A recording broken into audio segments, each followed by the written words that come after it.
Objektif topik 3 pertama memberikan kefahaman kepada para peserta berkaitan dengan bahaya peralatan makmal domestik elektrik di sekolah. Okey. Peserta dapat membantu guru memupuk sikap dan gelagat selamat dalam kalangan pelajar.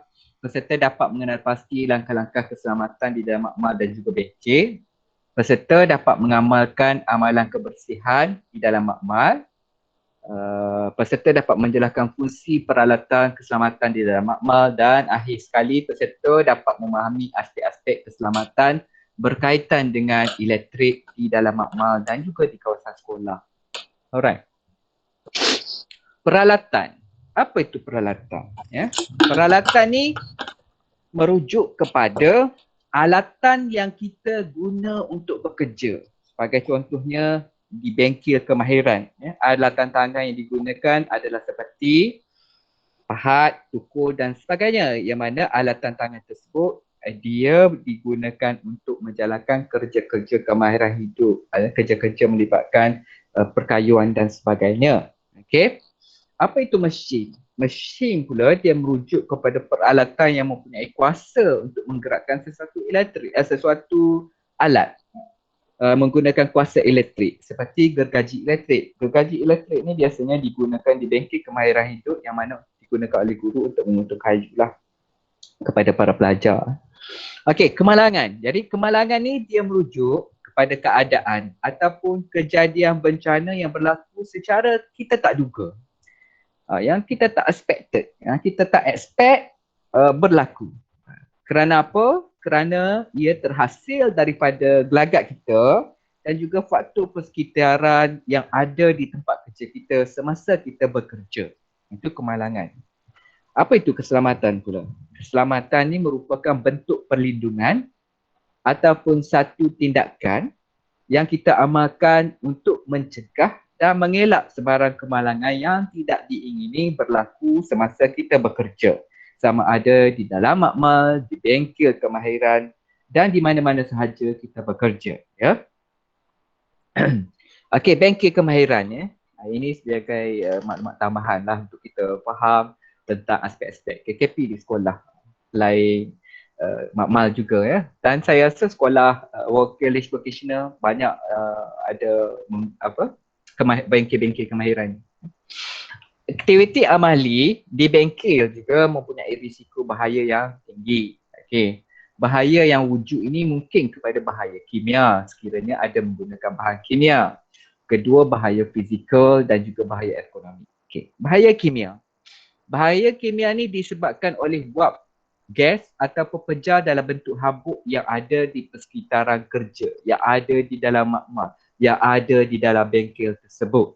Okey. Apa itu bahaya fizikal pula? Okey. Bahaya fizikal ni dia melibatkan situasi ataupun kawasan tersebut mempunyai bunyi yang sangat bising, getaran, orang gerudi, ya. Proses penggerudian, dia hasilkan bunyi dan juga getaran. Ya. Tekanan dan suhu yang berlebihan. Okay. Apa itu bahaya ergonomik pula? Bahaya ergonomik ni dia merujuk kepada bahaya berkaitan dengan kesesuaian peralatan dengan keperluan fisiologi dan psikologi kita. Contoh kerusi makmal, kerusi pekerja, meja makmal, itu dalam konteks ergonomi.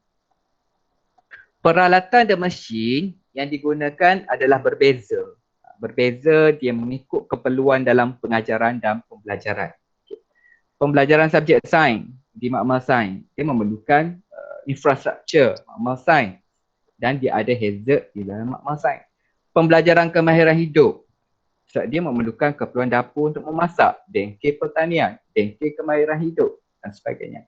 Pembelajaran teknik dan vocational sudah tentu dia melibatkan peralatan dan mesin yang lebih praktikal untuk disesuaikan dengan proses pengajaran dan pembelajaran berasaskan teknik dan vocational.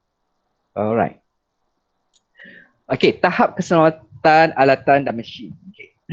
Pelbagai peralatan digunakan di bengkel dan makmal sekolah. Okay. Yang mana peralatan ini dan juga mesin ini perlu diselengkara mengikut spesifikasi dan peraturan yang ditetapkan.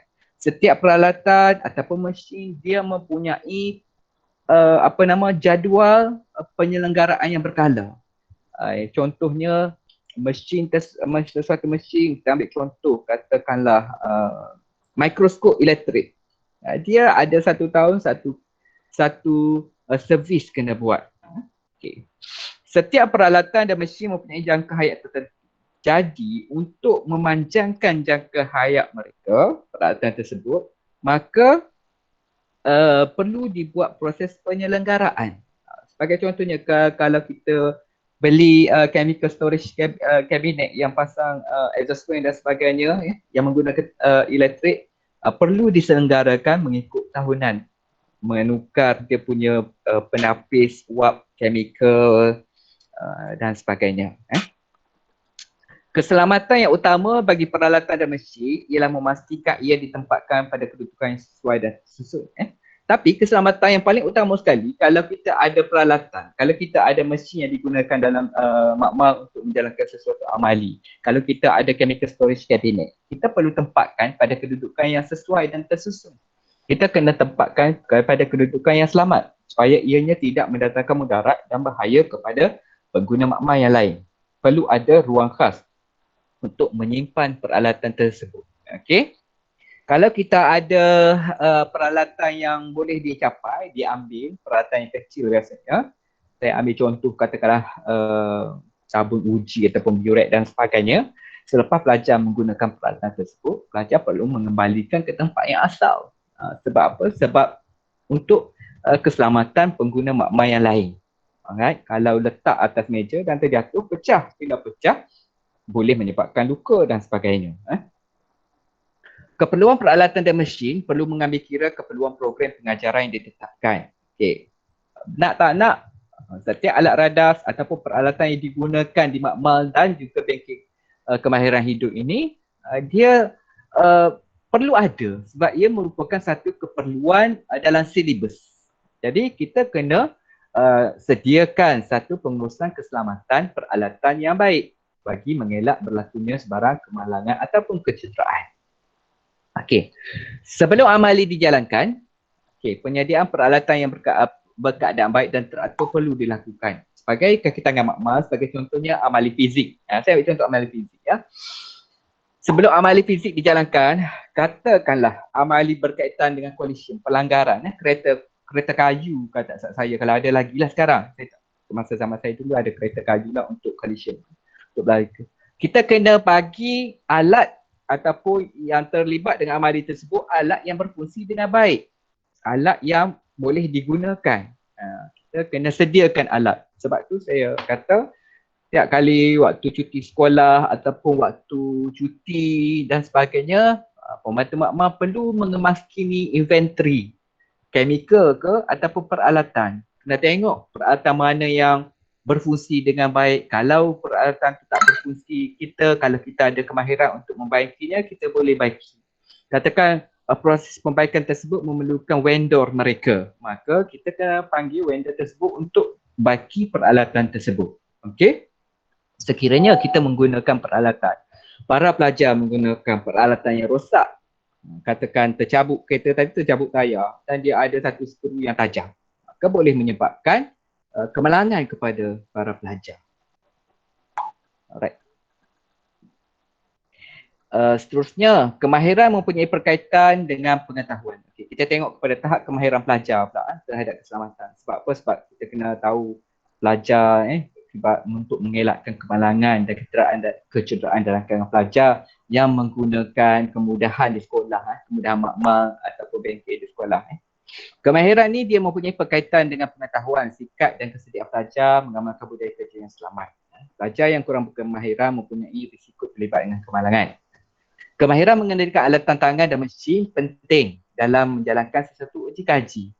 Untuk apa? Untuk kita kurangkan kemalangan di dalam bengkel dan juga makmal. Keadaan persekitaran bengkel atau makmal, kekerapan mengendalikan mesin dan waktu latihan yang singkat boleh menyumbang kepada kemalangan. Maknanya pelajar perlu diberikan penerangan oleh guru semasa sebelum menjalankan sesuatu uji kaji. Para guru perlu menerangkan hazard ataupun bahaya yang terdapat dalam uji kaji yang akan dijalankan oleh mereka. Okey. Okey. Selain itu kita tengok kepada pengetahuan pula ya. Pengetahuan tentang keselamatan di dalam makmal merupakan asas kepada pelajar untuk mengamalkan peraturan keselamatan. Okey, jadi kefahaman keselamatan ni, bila adanya kefahaman keselamatan ni, maka dia boleh mewujudkan kesedaran keselamatan terhadap bahaya-bahaya, terhadap risiko, terhadap hazard berkaitan dengan peralatan yang digunakan ataupun mesin yang digunakan di dalam makmal. Okey. Buku panduan keselamatan bagi meningkatkan pengetahuan dalam kalangan pelajar dan juga pekerja, maka buku panduan keselamatan perlu disediakan oleh pihak sekolah berdasarkan persekitaran dan peralatan yang digunakan di dalam makmal dan bengkel. Jadi, perlu ada buku panduan ataupun garis panduan keselamatan makmal dan bengkel disediakan oleh pihak pengusaha sekolah lah. Okey. Contoh peralatan bahan kimia yang ada, sodium hydroxide ataupun hydrochloric acid tu sebagai contohnya, dan juga peralatan-peralatan alat radar makmal yang lain perlu dinyatakan panduan penggunaan, panduan keselamatan. Okey. Panduan ini juga merupakan satu pendekatan yang berkesan untuk menarik minat pelajar mengetahui peraturan keselamatan makmal dan bengkel sekaligus dapat membentuk gelagat selamat dalam kalangan pelajar. Okay. Pengetahuan dan pengalaman mempunyai berkaitan dengan kesediaan diri, iaitu komitmen keselamatan yang hadir dalam diri seseorang individu. Ya. Kesediaan diri ni mesti maknanya setiap individu, setiap pengguna makmal dia mesti bersedia dari segi mental, kognitif, emosi dan juga fizikal sebelum menerima proses pembelajaran. Sebahagian besar kemalangan di dalam makmal dan bengkel ni berpunca daripada kurang kefahaman tentang bahan, proses dan peralatan yang digunakan. Sebab itulah saya tekankan tadi di topik 2, perlu ada SDS, perlu ada classification, perlu ada tagging dan sebagainya. Kegagalan memberi arahan, menyelia dan tidak merancang aktiviti dengan baik adalah menyumbang kepada kemalangan pekerjaan yang berlaku.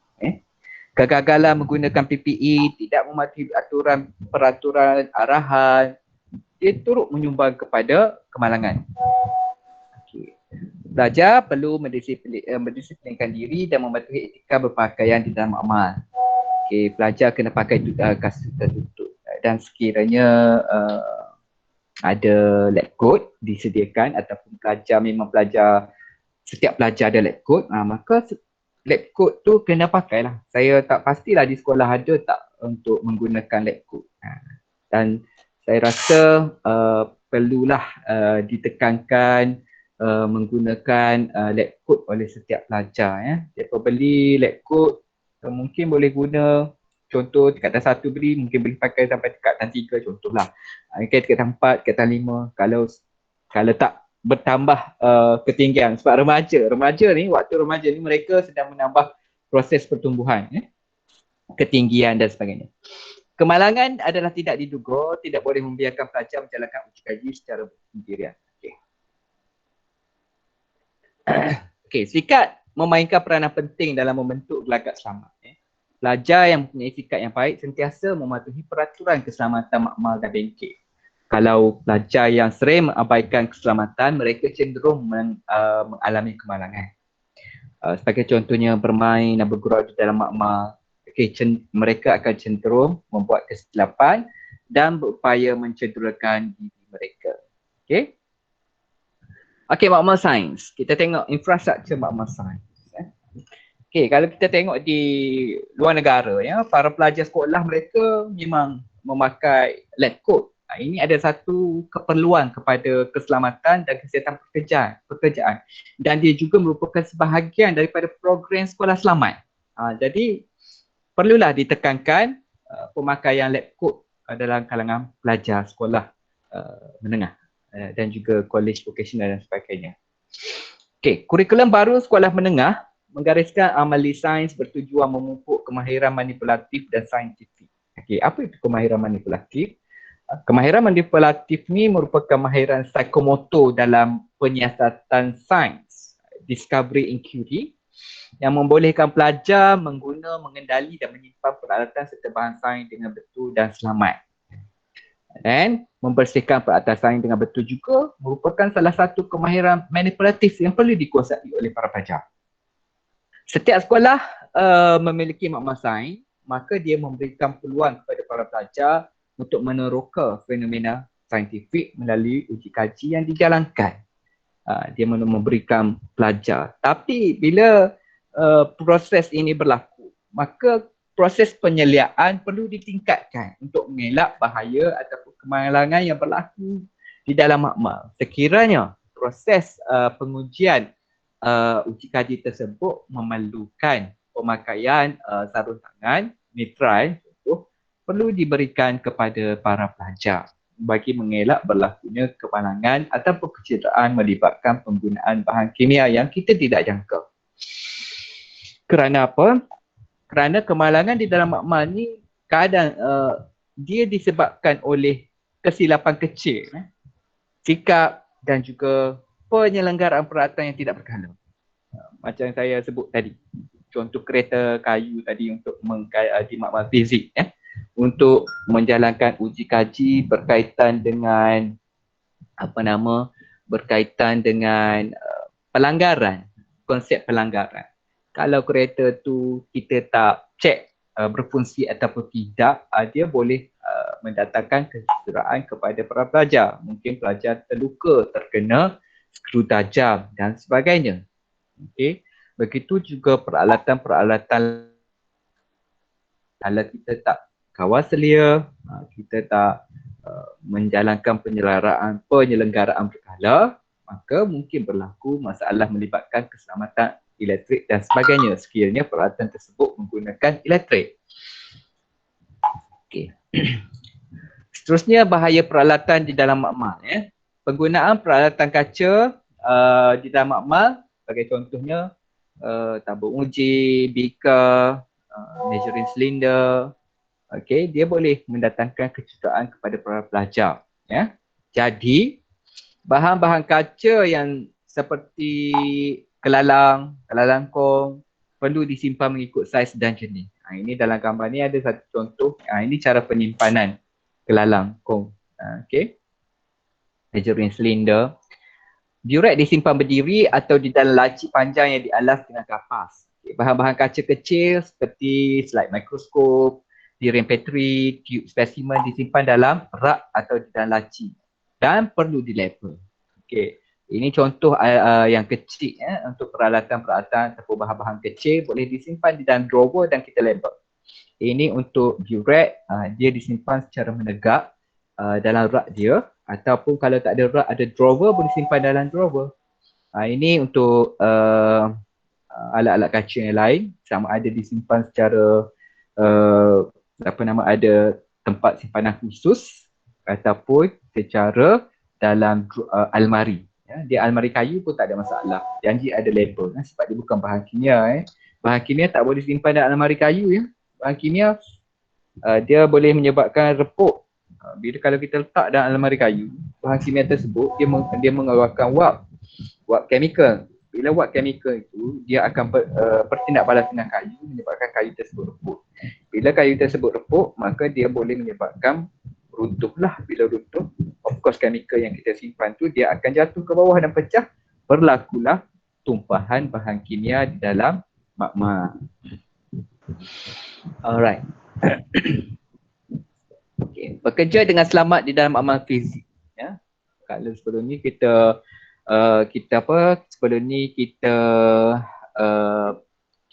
bercerita tentang makmal kimia. Makmal kimia bahaya sebab ada banyak bahan kimia. Makmal selain makmal kimia, makmal fizik, makmal biologi pun ada bahayanya juga.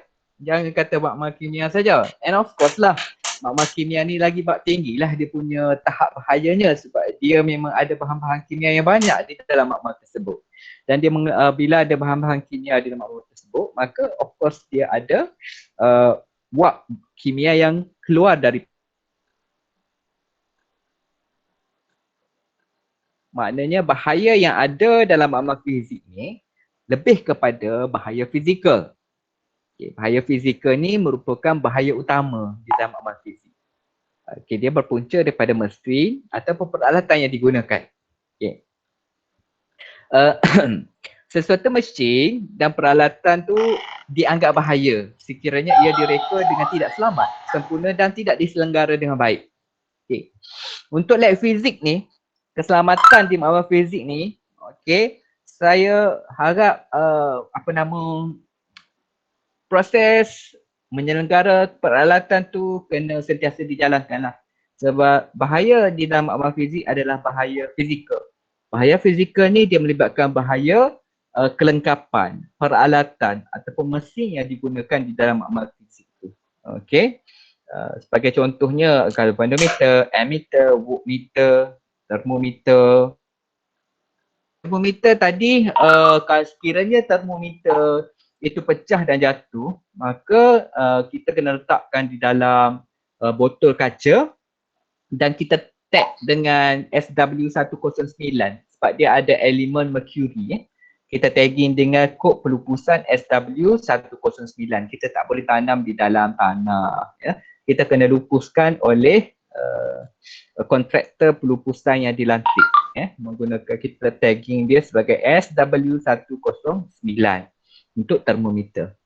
Seterusnya, peralatan di makmal fizik juga ada yang angkut vernier, tolok skru mikrometer, jam randik, neraca elektrik, neraca analitik. Okay, neraca elektrik kena cek, kena tengok servis penyelenggaraan dia. Neraca analitik pun sama. Kita tengok pula kepada makmal biologi. Tadi topik 2 banyak makmal kimia. Topik 2 tadi banyak makmal kimia. Topik ni banyak kepada makmal fizik dan juga makmal biologi. Okey. Di makmal biologi pula keselamatan merupakan aspek penting yang perlu diberi perhatian oleh staf makmal, kaki tangan makmal, kaki tangan bekerja di dalam makmal. Semua kaki tangan perlu memainkan peranan penting dalam aspek keselamatan untuk melindungi keselamatan pelajar, guru dan pekerja yang lain. Alright. Oleh itu, satu polisi keselamatan dan kesihatan pekerjaan digubal untuk memastikan majikan dan pekerja bekerjasama secara berterusan dalam keadaan yang selamat.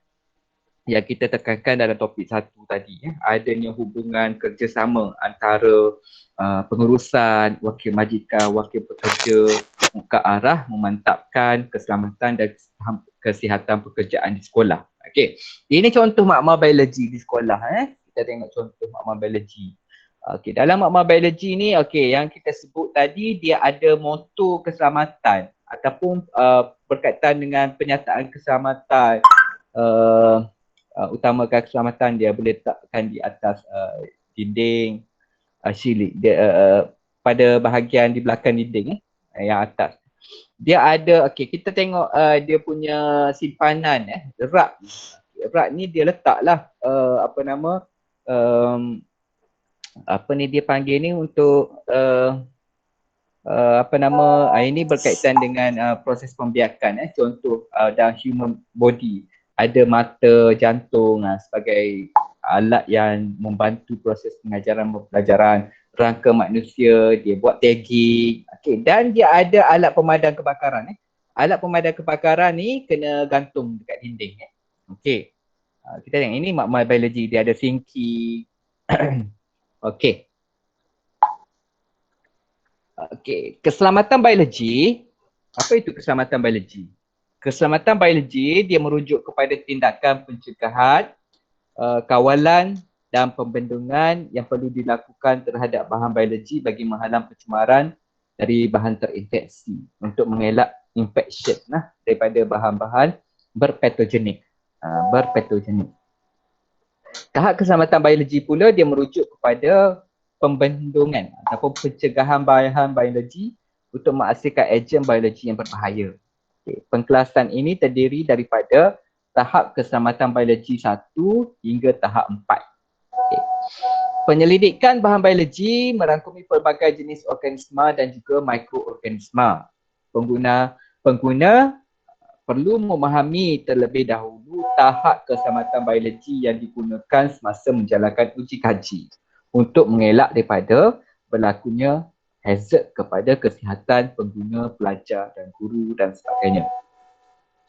Jadi, pematuhan terhadap peraturan, prosedur dan amalan yang selamat dalam makmal biologi merupakan tanggungjawab bersama. Tanggungjawab bersama kaki tangan makmal, guru, pihak pengurusan untuk memastikan makmal biologi di sekolah selamat daripada mencetuskan infeksi berkaitan dengan patogen kepada para pelajar, pekerja dan juga guru. Biohazard dalam konteks lain untuk mengelak terdedah daripada jangkitan biohazard. Okey, yang ini peraturan am dalam keselamatan di makmal biologi. Ya. Okay, memastikan alat pelindungan diri seperti sarung tangan, pakaian makmal, alat pelindungan pernafasan dan alat pelindungan mata dipakai. Pemakaian kasut mestilah bertutup dan tidak bertumit tinggi, tidak dibenarkan makan dan minum, tidak dibenarkan pipet sebarang larutan menggunakan mulut. Ya. Tak boleh ya. Mengenal pasti peralatan pencegahan kebakaran dan laluan kecemasan, kena ada alat mencegah kebakaran dan juga terdapatnya laluan kecemasan di dalam makmal tersebut. Okey, membersihkan tempat bekerja setelah menjalankan ujian makmal. Sekiranya ujian tersebut melibatkan ejen-ejen mikroorganisma, kita kena disinfect dia. Disinfect meja tadi menggunakan ethanol. Basuh tangan sebelum meninggalkan makmal. Memastikan semua switch peralatan elektrik yang tidak digunakan ditutup. Mengetahui cara pelupusan bahan tercemar dengan betul. Kalau bahan tercemar di lab biologi atau yang bersifat patogenik ni, dia menggunakan kod SW404 SW404 untuk melupus bahan buangan terjadual dalam kategori patogenik. Okey. Seterusnya juga kaki tangan makmal, pelajar perlu mengetahui cara pengendalian spesimen yang mengandungi bahan tercemar dengan jelas dan juga betul. Okey. Ini adalah pengkelasan mikroorganisma yang ada 4 kumpulan. Kumpulan risiko 1 lebih rendah, 2, 3 dan 4. Risiko 1 ni risiko yang rendah terhadap individu yang tidak menyebabkan penyakit kepada manusia. Mikroorganisma yang digunakan untuk menjalankan uji kaji di makmal itu dikategori kepada kumpulan risiko 1. Maknanya dia tidak boleh memberikan bahaya kepada, tidak boleh menyebabkan penyakit kepada pengguna. Okay. Yang kedua pula adalah kategori mikroorganisma yang mempunyai risiko sederhana. Yang mana dia memberikan risiko yang sederhana kepada pengguna makmal. Okey, secara umumnya dia merupakan patogen yang bahaya kepada manusia dan haiwan. Tapi risiko ini dia dapat dikawal sekiranya dikendalikan dengan betul. Okey. Rawatan yang berkesan dengan prosedur pencegahan tersedia dan risiko penyebaran jangkitan terhad mengurangkan jangkitan serius. Jadi untuk mengelakkan jangkitan yang lebih serius, maka perlu menjalankan langkah-langkah pencegahan dan langkah-langkah pengurangan risiko jangkitan. Itu maksud dia ya. Seterusnya kumpulan risiko 3. Okey, mikroorganisma ni berisiko tinggi terhadap pengguna makmal ya. Pada amnya patogen ini adalah bahaya kepada manusia dan juga haiwan, tetapi dia tidak merebak dari individu yang mengalami jangkitan kepada yang lain. Rawatan yang berkesan dan proses pencegahan yang betul diperlukan untuk mengurangkan jangkitan serius. Okey, kalau dalam makmal kita tu ada ejen patogen itu mikroorganisma yang berisiko 3 dalam kumpulan risiko 3. Dia katakan pengguna makmal A ni dia mengalami infection disebabkan oleh pengendalian mikroorganisma dalam kategori risiko 3. Dia dah keluar daripada makmal, dia tidak boleh menyebabkan jangkitan kepada orang lain. Itu risiko 3. Okey. Risiko 2 tadi dia ada jangkitan tapi jangkitan dia adalah sederhana. Okey. Dan memerlukan rawatan jugalah. Okey, risiko 4 ni lagi bahaya Risiko 4 ni mikroorganisma berisiko tinggi terhadap individu dan komuniti. Patogen yang bahaya kepada manusia dapat dipindahkan dari satu individu kepada yang lain secara langsung ataupun tidak langsung. Biasanya virus. Risiko 4 ni virus lah. Antara contohnya COVID-19 inilah. Dia boleh pindah daripada satu human, dia boleh pindah daripada satu orang kepada orang yang lain. Dia dalam kumpulan risiko 4. Bahaya ya. Tapi di sekolah saya rasa ada kata kumpulan risiko 1 sahaja. Biasanya risiko 3 dan 4 ni adalah pusat penyelidikan yang mengkaji tentang virus ataupun jangkitan bakteria yang lain. Maka dia banyak menggunakan kumpulan risiko 3 dan 4 dalam makmal tersebut. Kalau di sekolah, kalau kita ada pun kumpulan risiko 1. Contoh mengkaji kulapuk pada roti. Contoh ya. Okey. Itu kategori ataupun kumpulan risiko mikroorganisma yang perlu kita tahu. Okey, amalan kebersihan di dalam makmal biologi. Okey. Bila bekerja di dalam makmal biologi, aspek-aspek kebersihan ini wajar diberikan keutamaan. Sebab di dalam makmal biologi pula dia banyak terlibat dengan patogen, dengan mikroorganisma, dengan bakteria. Dalam makmal kimia tadi dia banyak terlibat dengan bahaya bahan kimia, kemeruapan bahan kimia. Makmal fizik pula bahayanya lebih kepada peralatan dan mesin elektrik, peralatan tajam dan sebagainya. Maknanya bekerja di dalam makmal ni tetap menghasilkan hazard dan juga bahaya, namun kita perlu tahu cara nak mengatasi dan menangani bahaya yang wujud di dalam makmal tempat kita bekerja. Okey. Pekerja makmal biologi hendaklah mengamalkan kebersihan bagi mengelakkan jangkitan. Alright. Bagi menjaga kebersihan makmal, semua pekerja makmal biologi perlu mengamalkan teknik aseptik sepanjang bekerja. Selepas kelas uji kaji menggunakan bakteria dijalankan. Meja yang digunakan tadi perlu disinfection. Kita menggunakan etanol untuk membersihkan semua sekali kesan-kesan penggunaan bakteria tadi ya. Sebab apa? Sebab lepas habis uji kaji berkaitan penggunaan mikroorganisma tadi, kemungkinan ada uji kaji yang tidak menggunakan mikroorganisma lagi. Dia hanya mengkaji contoh fotosintesis, mengkaji tentang makanan, protein dalam makanan di dalam makmal tersebut. Jadi bagi mengelakkan infection dengan bakteria ataupun mikroorganisma tadi, kita buat teknik aseptik lah pembersihan di makmal tersebut. Okay. Apa itu teknik aseptik? Okay. Teknik aseptik ni merujuk pada prosedur yang digunakan untuk mencegah kontaminasi terhadap objek, individu atau persekitaran disebabkan oleh penggunaan mikroorganisma yang dikaji dalam amalan tersebut. Ya.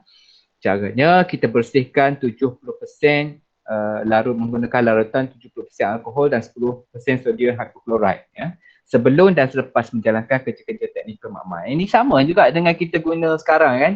Kita nak masuk kedai, kita guna, dia panggil apa dah? Lupa lah. Sanitizer. Sanitizer. Dia sama lah konsep dia, hand sanitizer. Terima kasih. Alah, saya lupa pula dah. Dia 70% alkohol dengan 10% sodium hydrochloride. Sanitizer. Sebenarnya sanitizer tu kita boleh buat kalau di dalam makmal macam kami student yang buat lah hand sanitizer tu. Yang itulah teknik aseptik. Okey, menggunakan peralatan yang steril ataupun cuci hama bagi mengelakkan kontaminasi. Okey, menggunakan media yang di autoclave dan di label tarikh luku. Kalau ada menggunakan media lah, kita kena guna autoclave. Melabel semua bahan kimia dan reagen secara sistematik dan jelas. Seperti mana kita terangkan dalam topik 2 tadi, kena buat labeling yang jelas. Mengasingkan bahan tercemar ke dalam bekas yang ditetapkan. Bahan tercemar perlu di autoclave bagi membunuh kuman sebelum dilupuskan. Sekiranya dalam makmal biologi itu menggunakan bakteria dan mikroorganisma untuk mengkaji sifat sesuatu mikroorganisma, maka bahan tercemar tadi dia kena autoclave bagi membunuh kuman sebelum dilupuskan. Untuk terutama sekali media lah, petri dish, media plastik tu kita kena guna autoclave. Okey, senarai semak kebersihan housekeeping di dalam makmal biologi. Senarai semak ini untuk memantau keadaan di dalam makmal.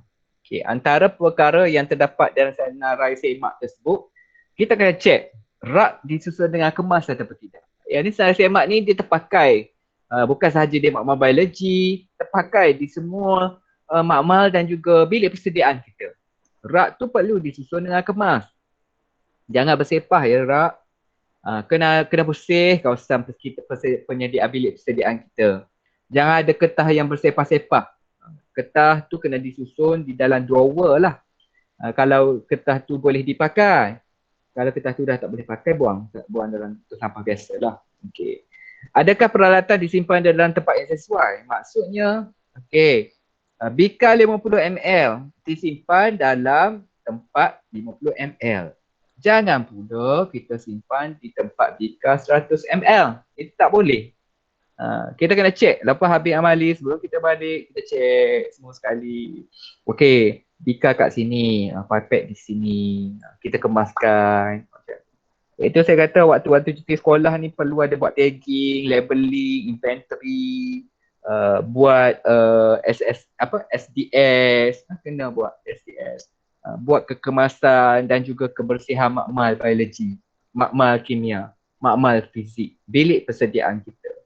Bilik persediaan kita kena, bilik yang kita duduk, kena make sure tak ada wap bahan kimia yang terperangkap di ruang udara bilik persediaan, bilik yang kita duduk tu. Keselamatan dalam pengendalian peralatan makmal biologi ni, alat ini adalah autoclave. Alat yang dalam gambar rajah ni ialah autoclave. Terdapat pelbagai peralatan di dalam makmal yang perlu dikendalikan dengan penuh waspada dan berhati-hati. Kaki tangan perlu mendapat latihan sebelum mengendalikan peralatan tersebut. Okey. Semua peralatan juga perlu diselenggara mengikut jadual yang ditetapkan bagi memastikan ia selamat dan berfungsi dengan baik di samping menjaga tempoh hayat peralatan tersebut. Okey. Semua peralatan di dalam makmal hendaklah dikendalikan mengikut prosedur yang ditetapkan untuk mengelakkan kemalangan. Tak kiralah apa-apa alat mikroskop. Okey, saya ambil contoh mikroskop, mikroskop cahaya. Mikroskop cahaya kita perlu memberikan penerangan. Okey. Penerangan perlu diberikan kepada staf yang mengendalikan mikroskop tersebut. Okey. Untuk apa? Pertama sekali, cara penggunaan yang betul. Okay. Kita maknanya kalau kita dengan makmal perlu didedahkan dengan cara penggunaan yang betul, cara penyelenggaraan yang betul. Sebab apa? Sebab kita nak jaga tempoh hayat peralatan tersebut. Okay. Saya ambil contoh autoclave ni. Autoclave ni peralatan yang penting dalam proses mematikan rangkaian ejen penyebaran penyakit. Autoclave ni dia perlu diselenggara dan dicek oleh JKKP. Sekiranya ada autoclave ni, biasanya di makmal ITT ada autoclave lah. Sebab dia menggunakan banyak ejen kumpulan mikroorganisma 3, 2 dan 3. 2 dan 3. 4 tak adalah di makmal biologi biasa, kecuali makmal penyelidikan, virologi dan sebagainya memang banyaklah pakai mikroorganisma jenis kelas ketiga, kelas keempat. Suhu dan tekanan udara yang tinggi digunakan proses pensterilan. Maknanya kita sterilization. Pengendalian mesin autoclave hendaklah dijalankan oleh pekerja terlatih. Bagaimana saya sebut tadi, pekerja terlatih dan juga mengikut prosedur yang ditetapkan untuk menjamin keselamatan pekerja. Maknanya saya sebut tadi, setiap pekerja kalau ada peralatan baru sampai di sekolah, vendor tadi dia kena latih para pekerja makmal untuk menggunakan peralatan tersebut. Supplier tadi of course dia ada technician expert yang dalam peralatan tersebut. Katakanlah autoclave. Seller tadi dia akan hantar technician untuk ajar kepada staff. Dan kita perlu dapatkan latihan, wajib dapatkan latihan daripada vendor tersebut. Sebaran peralatan lah. Kalau peralatan baru saja dihantar ke sekolah, kita kena dapatkan latihan mengendalikan peralatan tersebut. Kalau manometer, micrometer dan sebagainya, nak tunjuk cara yang betul, cara penyelenggaraan, cara simpanan, cara pembaikan kecil yang boleh kita jalankan sendiri dan sebagainya. Okey, pengurusan sisa klinikal SW404. Okay. Sisa klinikal bermaksud bahan buangan yang mengandungi separuh atau sepenuhnya. Separuh ataupun sepenuhnya. Ada sikit pun dia dikenali sebagai sisa klinikal. Sisa klinikal.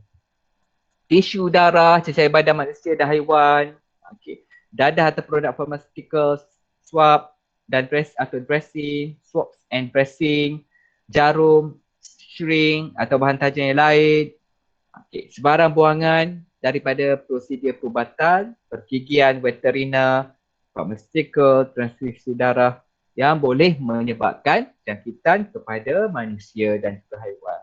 Alright. Apa yang perlu kita ada di dalam makmal sekiranya terdapat bahan-bahan tersebut? Peralatan tajam. Bahan tajam seperti jarum, skalpel dibuang ke dalam sharp bin. Sharp bin beza dengan clinical bin, dia ada ke atas ni untuk dia simpan. Dia buka ke atas ni untuk dia letakkan bahan jarum. Biasanya ini jarum yang telah digunakan, dia ada bekas dia, jarum tersebut disimpan. Kalau kita pergi suntik vaksin kita suntik vaksin tu, lepas saja disuntik jarum tu dibuang menggunakan sharp bin macam ni lah. Right? Okay. Semua bahan klinikal yang tercemar dibuang ke dalam clinical waste bin. Kalau dia bukan dalam kategori peralatan tajam tadi. Kalau peralatan tajam tadi kena ada sharp bin lah. Ataupun senang je, kalau kita tak ada sharp bin tak ada masalah. Kita tagging dengan SW404, kita letak jarum tadi atau peralatan tajam tadi dalam botol kaca. Botol kaca kita letak dalam botol kaca. Kita labelkanlah SW404 peralatan tajam sisa klinikal tentu. Apa-apa benda-benda tajam. Termometer bersama kita letak dulu dalam bekas kaca. Kalau dah pecah tu kita ambil menggunakan PPE yang bersesuaian. Kita masukkan dalam bekas kaca tu, kita tagging dia sebagai SW109. Kalau peralatan tajam yang berpunca daripada sisa klinikal, kita taggingkan dia SW404, peralatan tajam. Okay. Semua media yang telah digunakan perlu dibuang dalam plastik autoclave sebelum dibuang ke dalam clinical waste bin. Sisa klinikal yang perlu di autoclave perlu diikat dengan cable tie atau autoclave stick. Maknanya lepas kita dah menyahkan dia punya pathogenic agent, kita buang dalam plastik biohazard dan kita ikat ketat ataupun menggunakan tape yang dikhususkan dan kita letak dalam stor pelupusan untuk dilupuskan. Okey, saya nak tanya petang-petang kita tanya soalan. Kalau tikus kita nak lupus macam mana?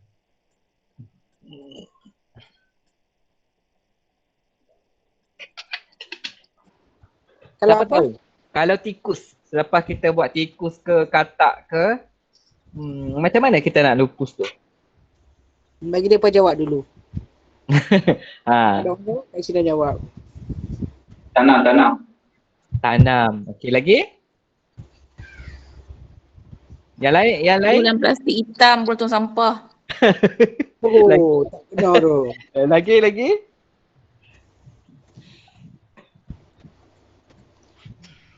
Ada? Okey. Jawapan dia yang pertama tadi. Kita tanam.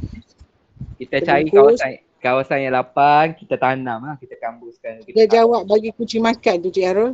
Ada. Tak boleh. Okey, buang dalam tong sampah bagi kucing makan tak boleh sebab dia patogenik. Buang dalam tong sampah lagi tak boleh. Sebab dia ada agen patogenik, sebab dia dah mati kan, bahan buangan yang dah mati yang kita dah guna bahan kimia dan sebagainya bagi kucing makan kesian kucing. Saya rasa kucing tak makan tikus pun sekarang, tak tahulah. Kucing pun memilih kan. Okey, pertama memang tepat lah, kita just tanam. Okey, satu lagi kalau kita tak guna tikus, katakanlah cikgu lah katakan dia nak tunjuk struktur ikan. Struktur ikan kat pelajar dia. Nak tengok tulang, katakan nak kaji tentang sistem rangka ikan. Alright. Ikan tu macam mana kita nak buat? Makan ikan sisa. Yang bersiang. Kan ni Kak Syirah pun tak tahu jawapan sebab tak ada pengalaman buat ikan. Kalau ada. Contoh kalau ada cikgu nak tunjuk kerangka sistem kerangka ikan kepada para pelajar. Macam mana nak buat? Tapi masa tahun 1994 ada amali untuk sains pertanian. Dia ada menggunakan ikan dan ayam. Macam mana tu buat pelupusan dia? Jadi masa tu tak belajar lagi lah dengan Cik Khairul kan 94 tu. Saya pun 1994 darjah berapa Darjah 5. Masa tu selepas habis amali, ini mungkin pembantu makmal yang ada dalam ni mungkin dia orang tak pernah, mungkin ada dan mungkin ramai yang tak pernah merasai amali sebenar tu. Jadi pengalaman Kak buat masa tu ikan dan ayam tu macam kita buat tikus, tapi kita tak tanam lah sebab ikan dengan ayam kita pack masuk dalam plastik hitam tu, lepas tu masuk dalam tong sampah lah, and then tukang kebun ambil dah, kita maklumkan sebab kita dah khaskan dalam satu tong yang bertutup kan. Ya. Macam tu lah buat macam tu lah kalau untuk ikan dengan ayam. Ingat lagi lepas tahun 94 95 tu asam dah tak ada sains pertanian yang kena buat amali ni. Rasa macam tu. Alright. Okay, satu kita tengok pada konteks dia. Kalau ada penggunaan chemical pun tak banyak lah, just nak tengok observation untuk kerangka. Okay, boleh buang atur sampah dan juga tapi seelok-eloknya lah kita tanam juga. Sebab bila buang tu, kita tak tahu proses ambil masa berapa hari untuk ambil dibuang ke tempat yang sebetulnya lah. Kalau boleh kita tanam jugalah untuk mengelakkan berlakunya proses-proses. Memang kita boleh buang itu sampah, tak ada masalah. Boleh sebab dia ikan dan ayam macam di rumah kita lah. Dia tak pakai kloroform bagai kan? Dia tak pakai kloroform bagai, boleh buang. Tapi saya syorkannya tanam je. Sebab bukan apa, sebab kalau kita buang itu sampah, cleaner ambil tu lama, contoh 5-6 hari kan, contoh 3 hari lah. 3 hari dia berbau busuk, habis satu kawasan sekolah tu. Dia tak bagus lah. Contoh kalau kita katakan dekat cleaner yang bekerja di sekolah, kita buang terus. Katakan akak yang ni ikan dan ayam yang digunakan dalam lab ni nanti nak kena buang terus. Kalau biar datuk sampah, nanti dia menghasilkan bau yang kurang menyenangkan kepada semua warga lah. Macam tu ya. Boleh, tak ada masalah. Rahsianya. Alright. Peralatan keselamatan makmal yang kita kena tahu yang ni selain daripada keselamatan makmal kimia, biologi dan sebagainya, benda-benda ni perlu ada di dalam makmal di setiap sekolah Pembilas mata. Tikus tadi buat macam mana? Kita tanam. Kita tanam. Tikus kita tanam sebab kita ada melibatkan penggunaan bahan kimia. Tapi kloroform tu bahan kimia yang Cik Khairul nak tanya. Ya. Macam botol bahan kimia yang kita dah habis guna yang kosong tu.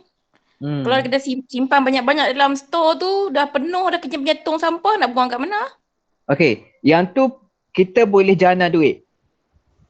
Kita panggil waste collector yang ambil sisa bahan kimia. Dia akan beli dengan kita. Duit yang kita dapat tu kita boleh beli bahan chemical yang urgent nak pakai. Boleh contact, tengok dalam Josh. Tengok dalam Josh, dia ada vendor yang mengambil bahan buangan botol-botol. Macam kat Penang ada company yang mengambil company tu. Kita boleh jual. Dan duit tu dia akan bayar kat sekolah lah. Mungkin bayar kat pejabat sekolah ke. Dan daripada duit tu dia boleh gunakan untuk beli bahan kimia yang lain. Kita jangan buang ya. Kita jangan lupus. Maksud saya jangan lupus yang kita hantar orang lupus tu kita kena bayar proses pelupusan. Tak, yang kita boleh jual kepada waste collector yang ambil bekas-bekas ataupun tong sisa bahan kimia. Kita boleh jual kat dia. Sebab apa? Dia memang nak beli. Sebab dia bila dia beli, dia adalah alat-alat ataupun chemical untuk bersihkan bahan kimia tersebut, maka dia akan jualkan balik kepada kilang dan sebagainya. Boleh.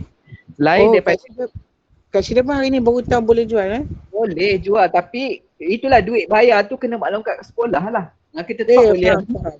Kita tak boleh Dan duit tu bila kita katakanlah jual dapat 400 katakan.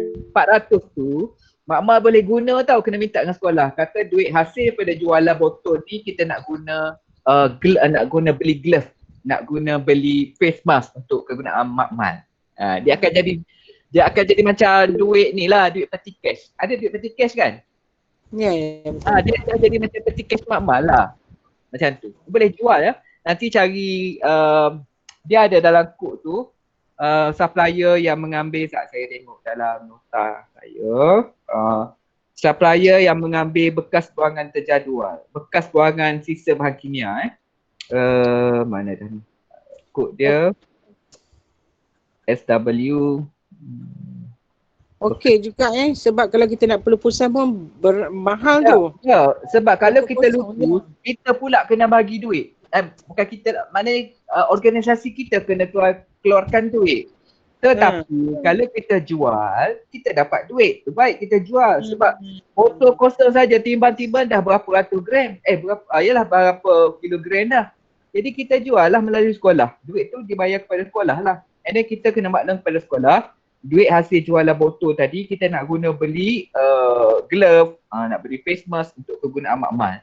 Maknanya botol-botol kosong tu yang kaca ataupun dua-dua boleh. Dua-dua boleh, tak ada masalah. Maksudnya kita jual yang dalam keadaan chemical habis lah, kita tak perlu cuci. Chemical habis. Jangan pecah nak jual, tak boleh lah, dia tak ambil ke pecah tu dah jadi SW lain dah. Tak, maksudnya kita bagi botol yang sisa lah, bukan kita bersihkan dulu apa semua, tak lah. Tak, kita tak bersihkan sebab company yang ambil tu dia akan bersihkan botol tersebut. Dia ada chemical dia. Dia ada chemical dia tersendiri. Kita tak ada proses tu, dia ada peralatan dan chemical. Itu boleh company, alamak mana SW berapa dah? Botol kosong Nanti cek kemudian Nanti saya cek kemudian, saya lupa. Dia botol kosong, SW saya lupa. Sebab dia banyak sangat. Sebab saya pun, yalah kita tak hari-hari kan. Okay, alright. Saya rasa SW 318 macam tu lah. Nanti kita tengok lain lebih kurang. Ada, boleh ambil botol kosong tak ada masalah. Okay. banyak mana tu botol kosong tu? Banyak lah juga, ada impun-impun tu.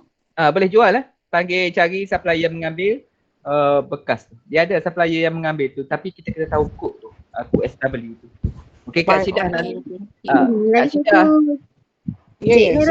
Ya. Lagi satu, kita punya refill gas tu. Mana berlambak kat mama tu, tak tahu nak buang kat mana. Refill gas Ya. Bensin benar. Tu mungkin boleh tanya yang ambil motor tu sekali, dia ambil tak? Sebab gas tu pun bahan kimia, dia ambil tak? Sebab refill tu kalau dia ambil, dia boleh jual kepada kilang balik. Ataupun kita boleh guna untuk, kita tak perlu beli yang baru. Benar tu refill gas tu, kita just pergi hantar dekat kedai untuk kita refill. Kedai tu akan check lah bocor ke tidak dan sebagainya. Satu, itu kaedah kedua. Mana satu? Cek kejap. Yang benar tu maksudnya yang mana? Kan gas yang kita beli cartridge dia tu kan? Cartridge tu boleh refill kan? Saya rasa cartridge tu tak boleh lah, dah berlubang. Cartridge mana boleh refill, dah habis lah. Kan dia berlubang. Dia saya rasa ada staff saya refill. Oh, dia buat macam mana? Habis dia tutup balik benda tu? Dia hantar sebab dia proses balik lah. Siapa staff tu boleh beritahu tak? Saya tak ingat ada dia refill, tapi tengok keadaan lah, tengok syarikat tu boleh refill tu, dia akan ni lagi, akan tutup balik lah, dia tutup balik lah. Habis tutup company. Sebab kita ke arah penjimatan. Ya. Kita ke arah penjimatan. Tak apa, yang tu kita cari kemudian. Dia memang boleh. Kita boleh cari. Nak jual kat company yang ambil tu pun boleh. Sebab yang penting kita boleh jana pendapatan untuk kita beli face mask, beli glove dan sebagainya. Daripada kalau kita buat macam tu, botol kosong tu, kita bayar dekat Alliance Quality Alliance kita kan. Quality Alliance kita dia dapat pula duit. Duit yang kita bayar untuk lupus, duit yang dia jual pula botol kaca. Jual kan? Kita jual je. Betul. Seterusnya Cik dah cari apa ni? Okey, insya-Allah. Kak Syida kumpul-kumpul semua sekolah. Jual. Jadi ejen. Tu dia buat jamuan duit tu. Bolehlah buat khusus ataupun apa-apa keperluan pembantu makmal. Tengok dah boleh buat khusus. Kita jana pendapatan lah. Pandai. Okey, seterusnya peti pertolongan cemas perlu ada di dalam makmal. Pancuran air keselamatan safety shower yang saya explain tadi. Kalau terkena badai kita kena mandikan dalam bawah safety shower. Alat pemadam api, kit tumpahan bahan kimia, kepuk asap, bekas sisa kaca. Bekas sisa kaca biohazard radioaktif. Alright. Pembilas mata keselamatan, eye wash. Alatan ini digunakan untuk membilas mata apabila terkena pencikan bahan kimia ataupun berdasing yang mudaratkan mata. Ya. Terdapat beberapa jenis pembilas mata seperti pembilas mata mudah alih, pembilas mata yang disangkutkan pada sinki. Normally, yang pembilas mata yang attach dengan safety shower lah di makmal kita. Itu pembilas mata. Ya. Fungsi dia adalah untuk mengalirkan air kepada bahagian mata yang terkena percikan bahan kimia. Sebab dia nak naturalize balik, nak buang balik bahan kimia tersebut. Dia alirkan. Kalau cuci mata, kita ambil mata, kita cuci. Membilas. Ya? Karen, berkenaan dengan eye wash ni, apa yang Kak Syida nampak kan di sekolah-sekolah, sebab Kak Syida pun daripada sekolah baru terjun ke matrikulasi. So di matrikulasi memang benda ni semua komplit lah kan. Jadi di sekolah-sekolah memang tak adalah, kecuali sekolah yang baru tak tahulah. Tapi sekolah kalau yang baru harap ada lah. Harap ada lah. Tapi 99% sekolah di Malaysia tak tahu. Tapi kalau di Kedah ni memang tak adalah benda-benda ni.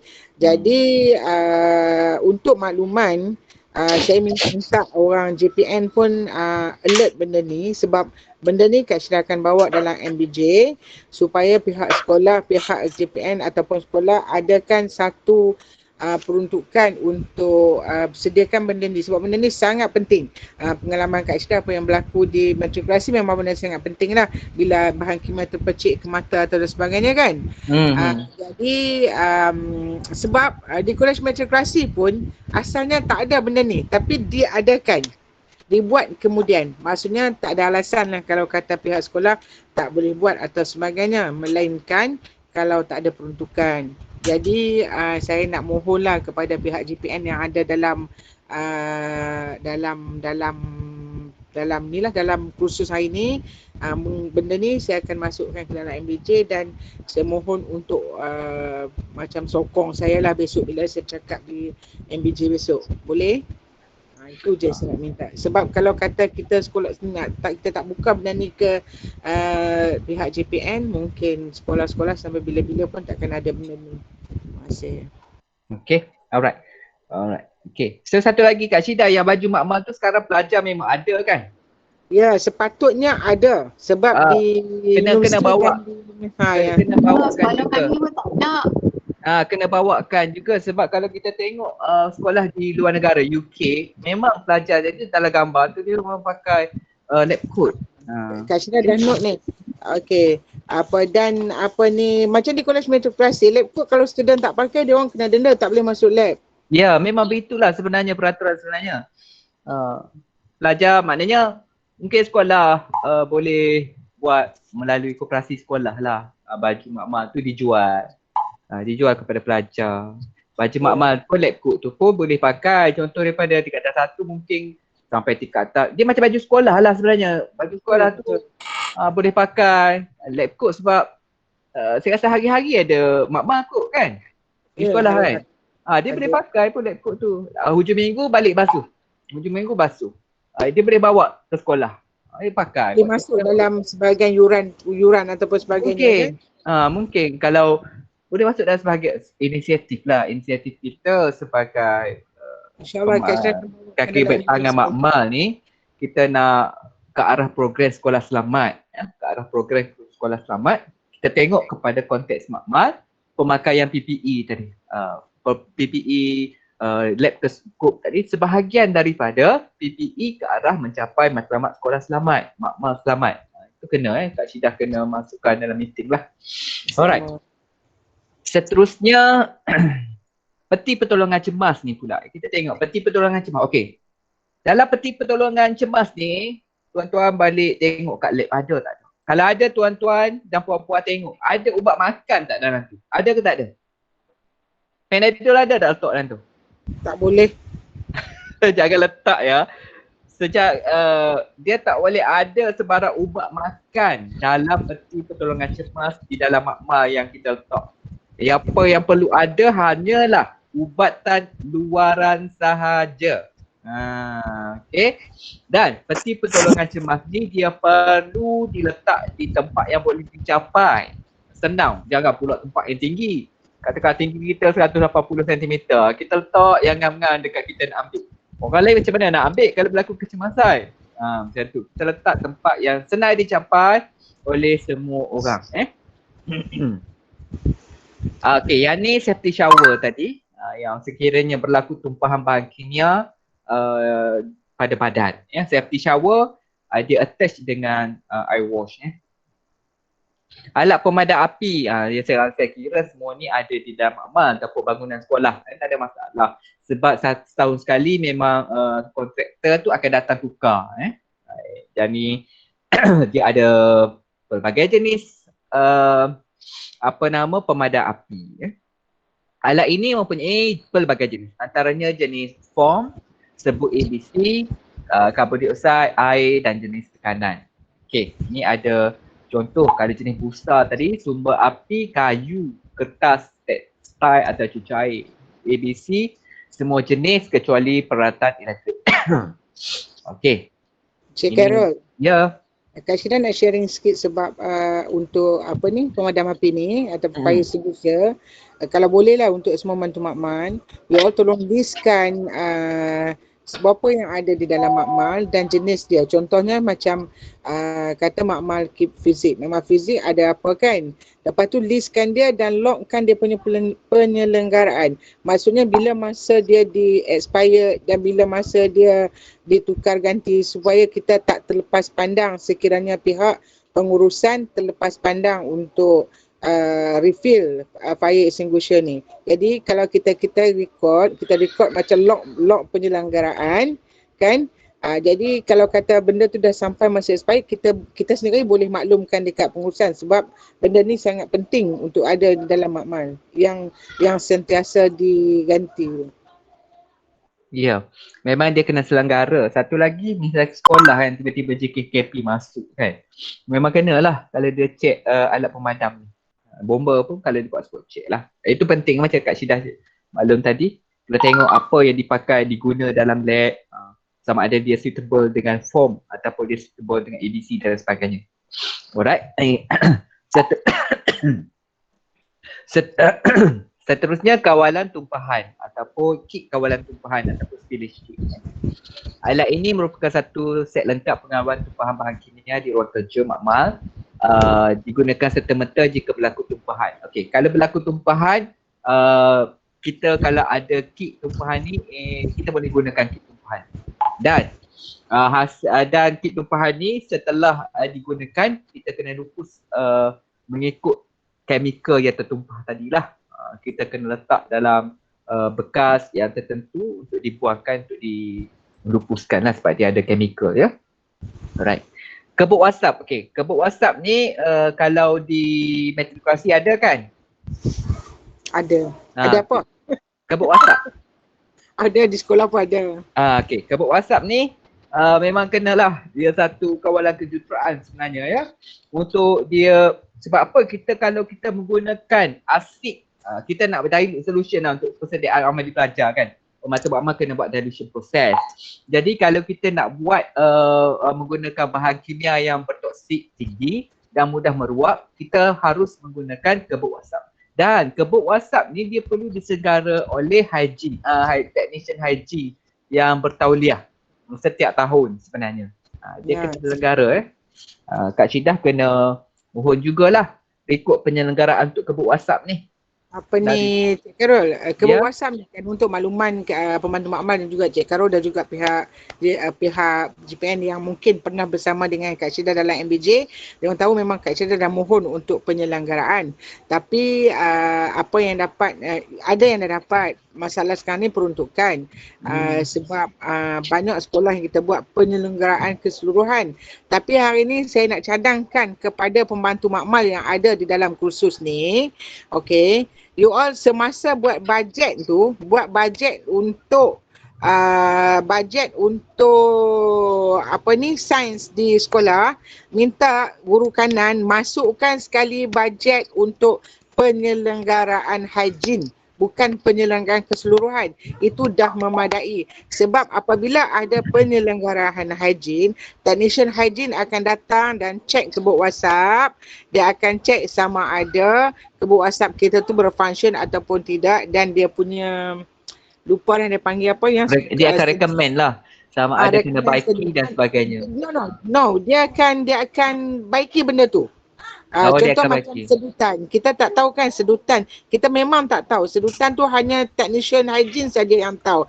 Dan kos untuk penyelenggaraan hygiene tu around 800 to 900 per one kebuk wasap. So minta JKM masuk sebab di sekolah saya rasa tak banyak kebuk wasap. Tak banyak sekolah yang ada kebuk wasap, banyak kebuk wasap. Mungkin 2 ataupun 4 kalau ada 2 makmal kimia. Kalau 1 makmal kimia cuma ada 2. So you all boleh minta JKM masukkan itu sebagai bajet. Contoh macam kad matrikulasi pun, kalau kita tak masukkan dalam bajet permohonan, memang tahun tu kita takkan ada bajet untuk buat penyelenggaraan.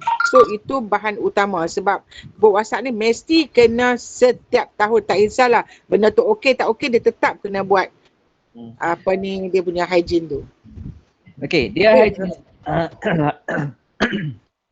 Dia pemeriksaan hygiene kebuk wasap ni kalau di organisasi pendidikan ni dia akan selaraskan lah. Biasanya kalau selaraskan dia akan kumpul sekolah mana yang ada kebuk wasap di seluruh negeri Kedah sebagai contoh. Katakanlah total dapat 50 kebuk wasap. 50 kebuk wasap, instead of dia bagi harga 800 satu kebuk wasap, mungkin harga tu dia akan reduce by 250 ataupun 300 macam tu. Dia tengok kepada banyak mana kebuk wasap yang ada. Itulah. Macam di ITM, kami ada 100 kebuk wasap. Bila ada 100 tu, dia boleh reduce harga tu menjadi 250 macam tu. Dia boleh reduce harga tu actually based on quantity yang ada lah. Dan kalau kita buat secara melalui tender, jabatan lah yang akan buat, maka kita mungkin boleh dapatkan harga yang lagi murah daripada harga yang kita anggarkan itulah sebenarnya. Ya. Alright, itu kebuk wasap. Hygiene tu penting ya. Alright, seterusnya bekas sisa. Okey, bekas sisa ni contoh kaca kaca pecah tu kita boleh letak dalam kotak kotak biasa je. Kotak yang warna coklat tu. Kotak tu. And then kita letaklah layer. Kita layerkanlah dengan plastik macam plastik biru ni. Tapi dia bukan hazard lah. Plastik yang digunakan supaya plastik ni tahan dia punya layer tu tebal sikit lah. Okay, kita guna kotak biasa je. Bekas sisa kaca. Kita tagging lah bekas sisa kaca. Okay, ini ton sisa bahan hazard. Ton sisa radioaktif. Radioaktif saya rasa tak ada di sekolah ni. Kan? Tak ada dah sekarang di sekolah. Okay, peralatan pelindungan diri. Kita tengok kepada peralatan pelindungan diri. Alat pelindungan mata, alat pelindungan muka, pendengaran, pernafasan, tubuh, tangan dan kaki. Okey, alat pelindungan mata ni ada 3 jenis. Okey, pertama kacamata keselamatan. Yang ini dikenali sebagai kacamata keselamatan. Dia digunakan untuk melindungi mata. Okey, setengah tu diperbuat daripada sinar UV untuk mengendalikan bahan kimia. Goggle Google ni memberikan perlindungan keseluruhan kawasan mata. Kalau berbanding dengan safety glasses, Google is more safety lah. Dia lebih kepada safety sebab dia cover semua. Okay. Kacamata keselamatan yang ni untuk menggunakan laser. Laser dia kena ada reka bentuk khas lah daripada kantar dia tu. Dia bukan jernih dah. Alright. Alat perlindungan muka ya, perlindungan wajah. Yang ni saya rasa tuan-tuan dan puan-puan sekalian ni memang common dah sekarang ni ya. Face mask ni memang semua dah pakai dah. Kita ni jadi rutin harian kita dah pakai face mask. Ya kan? Macam saya tengok tadi peserta ada pakai face mask ya. Right. Okay.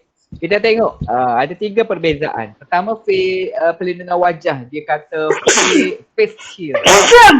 Dia memberikan perlindungan menyeluruh di bahagian muka yang digunakan untuk penyimpanan logam, mengendalikan bahan kimia yang menghasilkan percikan. Okay, bila kita pakai pelindung wajah, face shield ni, kita mengendalikan bahan kimia. Selain daripada face shield, kita kena pakai juga face mask. Face mask untuk mengelak daripada wap bahan kimia itu masuk ke dalam rongga pernafasan kita. Face shield tadi dia mengelak percikan kepada mata kita. Dia ada face shield. Tapi muka pembedahan surgical face mask yang ni digunakan untuk memerangkap debu, zarah-zarah kecil, virus. Kita tengok kepada layer dia. Kita tengok kepada 3 layer, 4 layer dan sebagainya lah. Topi muka N95 dia boleh memerangkap bakteria ataupun mikroorganisma yang melebihi 5 mikrometer. Okay, objek N ni dia merujuk kepada sifat penapis yang tidak tahan terhadap minyak dan oil resistant. Dan 95 pula dia merujuk kepada tahap kecekapan menapis iaitu minimum 95% efisien. Maknanya baguslah 95% dia boleh trap zat-zat pepejah ataupun cecair. Okey, ini contoh. Okey, alatan perlindungan pendengaran. Yang ni kalau menggunakan mesin lah. Mesin yang mengeluarkan bunyi yang melebihi had yang ditentukan. Kita pakai penyumbat telinga, silicone plug, ear canal cap. Ini biasa. Ini tak ada banyak sangat di makmal kita ya. Berkaitan dengan bunyi tak ada. Okey, alat perlindungan pernafasan jenis ni kalau kita mengendalikan stor bahan kimia. Kalau kita macam N22 tadi, dia bertanggungjawab dalam stor pelupusan kan. Stor pelupusan, stor bahan kimia, maka dia boleh ada satu alat ni untuk mengelakkan dedahan bahaya kepada bahan kimia. Saya rasa Kak Syidah pernah pakai alat ni kan masa dekat buat pelupusan dekat UiTM dulu. Ya, betul. Sebab apa pakai ni? Sebab bahan kimia tu, memang bahan kimia pelupusan tu memang meruak sangat-sangat lah. Wap dia lagi kuat lah. Jadi perlu air respirator, jenis respirator. Right. Alat perlindungan tubuh ni kod keselamatan yang saya tekankan. Para pelajar sekolah kena pakai kod keselamatan di dalam makmal. Kena ada, setiap orang kena ada satu kod makmal untuk keselamatan mereka. Untuk mencapai progres sekolah selamat. Okay. Diperbuat daripada kain yang selesa dipakai. Berwarna terang putih. Kalau nak ajar sekolah nak buat boleh buat logo, lencana sekolah dan sebagainya. Actually benda ni pun boleh jadi kenangan kepada mereka. Alright. Alat perlindungan kaki. Kasut mesti dah bertutup. Macam kat sekolah tak ada masalah sebab pelajar memang pakai kasut bertutup dah. Kalau dekat matrikulasi Kak Syidah kena check. Sebab ada pelajar perempuan pakai kasut tak tertutup. Pelajar lelaki pun pakai sandal je. Kena check tu. Kalau kat universiti memang kenalah dengan saya. Bila saya buat spot check di dalam makmal, ada pula tak pakai kasut tertutup, pakai slipper je letak. Saya kata kat dia, you tak boleh pakai macam ni. You budak kimia, belajar kimia. You tahu bahaya bahan kimia. Lepas tu you pakai slipper ni, tahu dah you nak buat eksperimen. You balik tukar kasut. Saya cakap macam tu lah. Ada yang saya jumpa tengah buat eksperimen. 10 molar HCl letak atas meja biasa. Dia kata, saya kata kat dia, you tahu tak 10 molar ni memang dia sangat bahaya lah. You kena dilute dia. You kena buat preparation dalam kebok basah. Tak boleh. Macam mana dia boleh ambil yang botol besar tu letak atas meja lab? Saya tengok-tengok kat situ, saya cek-cek, saya tengok pembantu makmal saya tak ada kat situ. Saya apa lagi? Saya tegurlah staff lab yang tak ada. Saya kata kat dia, kenapa awak biarkan para pelajar duduk dalam makmal tanpa you ada dalam makmal, you tak ada you selia. Lepas tu saya katalah, you tahu tak bahan kimia yang dia letak atas meja tadi 10 molar. 10 molar ni perlu dilution process. Perlu dibuat dilute dalam kebuk asap. Dia tak boleh ambil macam tu seolah-olah menggunakan HCl yang 1 molar. Memang saya tegur staff saya dan saya tegur para pelajar tersebut. Jadi kita kena sama-sama bekerjasama ke arah keselamatan dan kita dapat kerja makmal lah. Cik Carol, saya tak tahulah pembantu makmal yang ada dalam kursus hari ni pernah buat ke tidak, tapi saya rasa kalau pernah buat tu jangan buat lagi lah.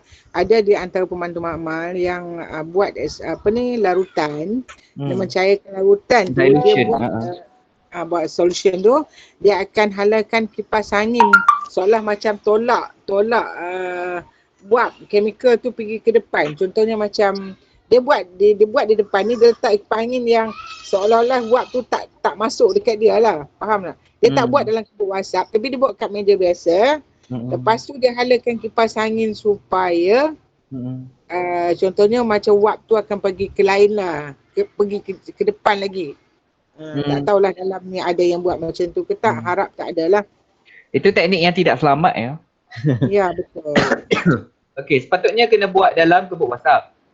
Bila ada kebuk asap tu, kita buka dah exhaust fan dia. Kebuk asap tu dia ada sedutan udara dia.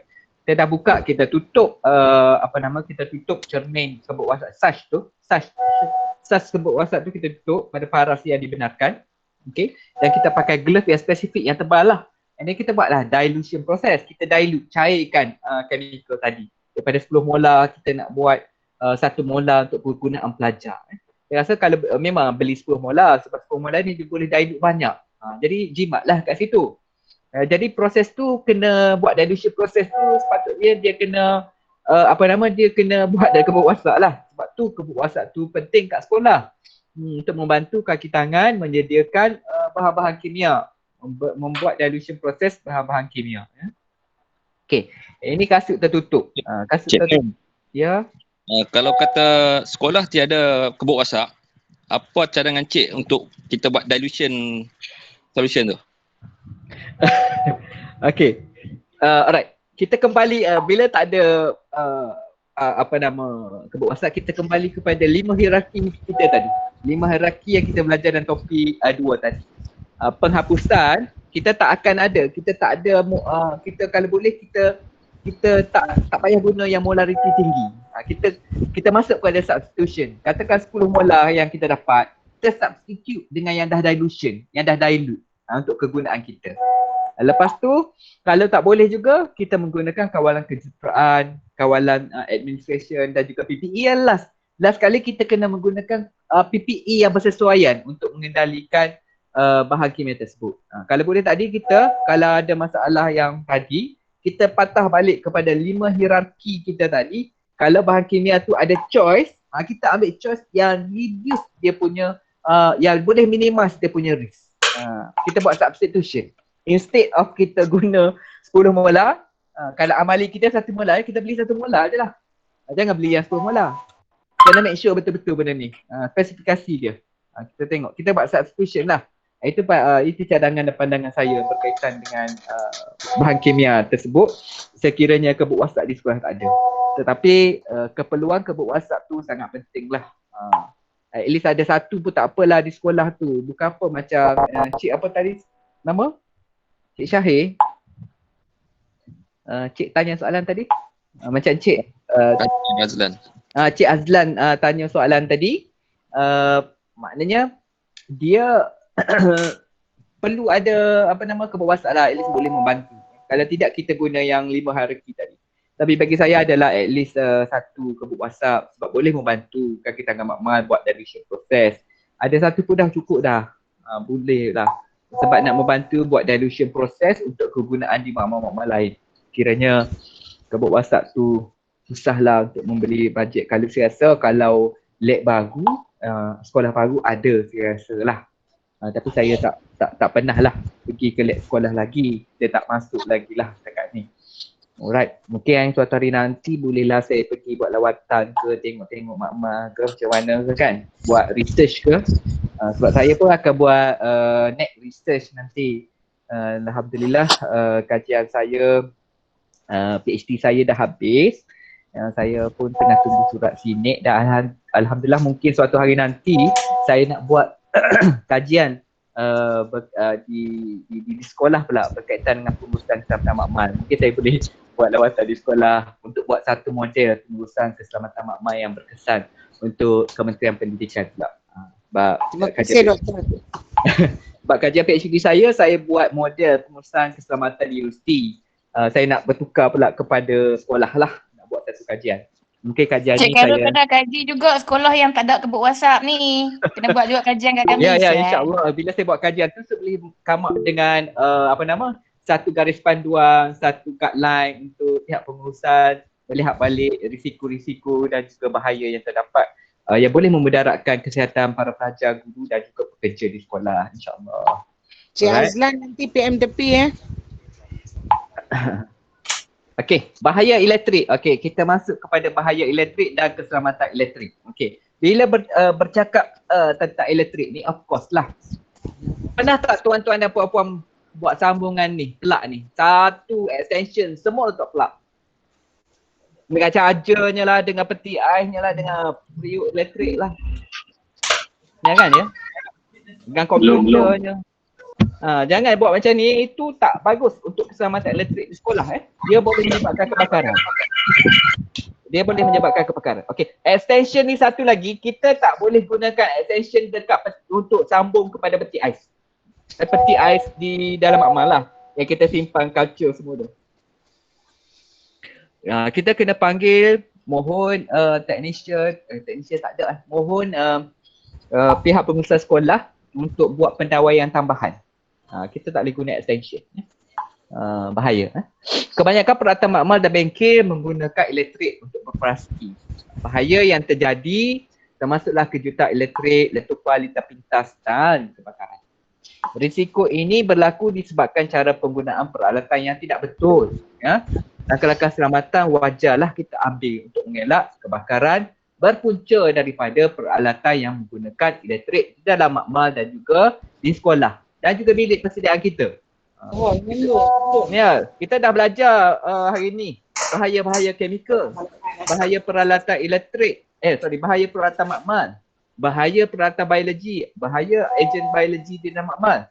Tapi kita terlupa bahaya keselamatan elektrik di dalam bilik kita sendiri. Yang mana kita gunakan sambungan extension yang dikumpulkan di situ semua, sambungan wayar untuk charger lah, wayar cerek sambungan nak panah air guna cerek elektrik. Tadi saya nak kongsi pengalaman saya lah. Saya ni pernahlah rebus air kan. Okey, saya kan duduk di lab hari tu. Saya duduk di lab, lepas saya balik daripada master tu, belajar master, saya masuk lab lah. Sebelum saya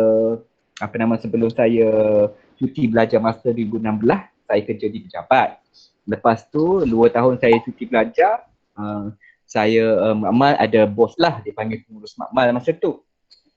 Lepas tu saya balik lah kembali ke UiTM 2018. Lepas tu saya pun dipindahkan di lab lah, duduk di lab instrumentasi 2 tahun lah saya duduk di lab. Tahun ni baru saya nak masuk balik ke pejabat. Okay, masa saya naik kanan tu pada tahun 2019, saya dah kena uruskan makmal balik lah, jadi ketua balik. Masa tu saya masih lagi duduk di lab. Okay, masa di lab tu saya kan nak buat air. Saya guna, ini jangan ini satu KKP yang sangat salah. Saya rebus air. Saya guna air pilih di makmal.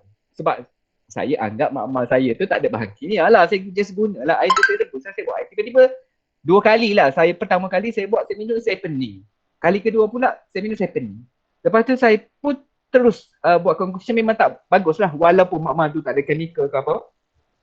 Kawasan air yang ada sekitar lab tu memang berbahaya lah. Mungkin tangki yang ada di lab tu, dia berdekatan dengan wap pemeruatan bahan kimia di lab lain. Dia masuk dalam tangki tu. Jadi, kita jangan menggunakan air yang berada bukan dalam makmal yang ada chemical, kita rebus. Contoh di makmal kita, bilik persediaan kita ada tangki kan. Jangan guna air tu untuk kita rebus. Sebaliknya, kita belilah air yang ditapis. Air tapis ataupun kita beli air mineral yang botol 10 ml ke, kita bawa ke bilik persediaan kita. Ataupun air 1.5 liter ke, kita bawa air daripada rumah ke, kita nak panaskan, kita panaskan air tersebut. Jangan sesekali kita guna air dalam bilik persediaan sinki yang ada dalam bilik persediaan kita. Dan saya tahu, ada bilik persediaan tu ada macam pantry. Betul tak? Betul tak? Betul. Kan? Apa tak nak ngaku? Jangan Jangan, sebab saya maklum ni pengalaman saya mendepani perkara tersebut. Saya ambil air di tangki tersebut sebab tangki tu tak ada bahan kimia apa ya. Dia memang tak ada bahan kimia langsung dalam lab tu.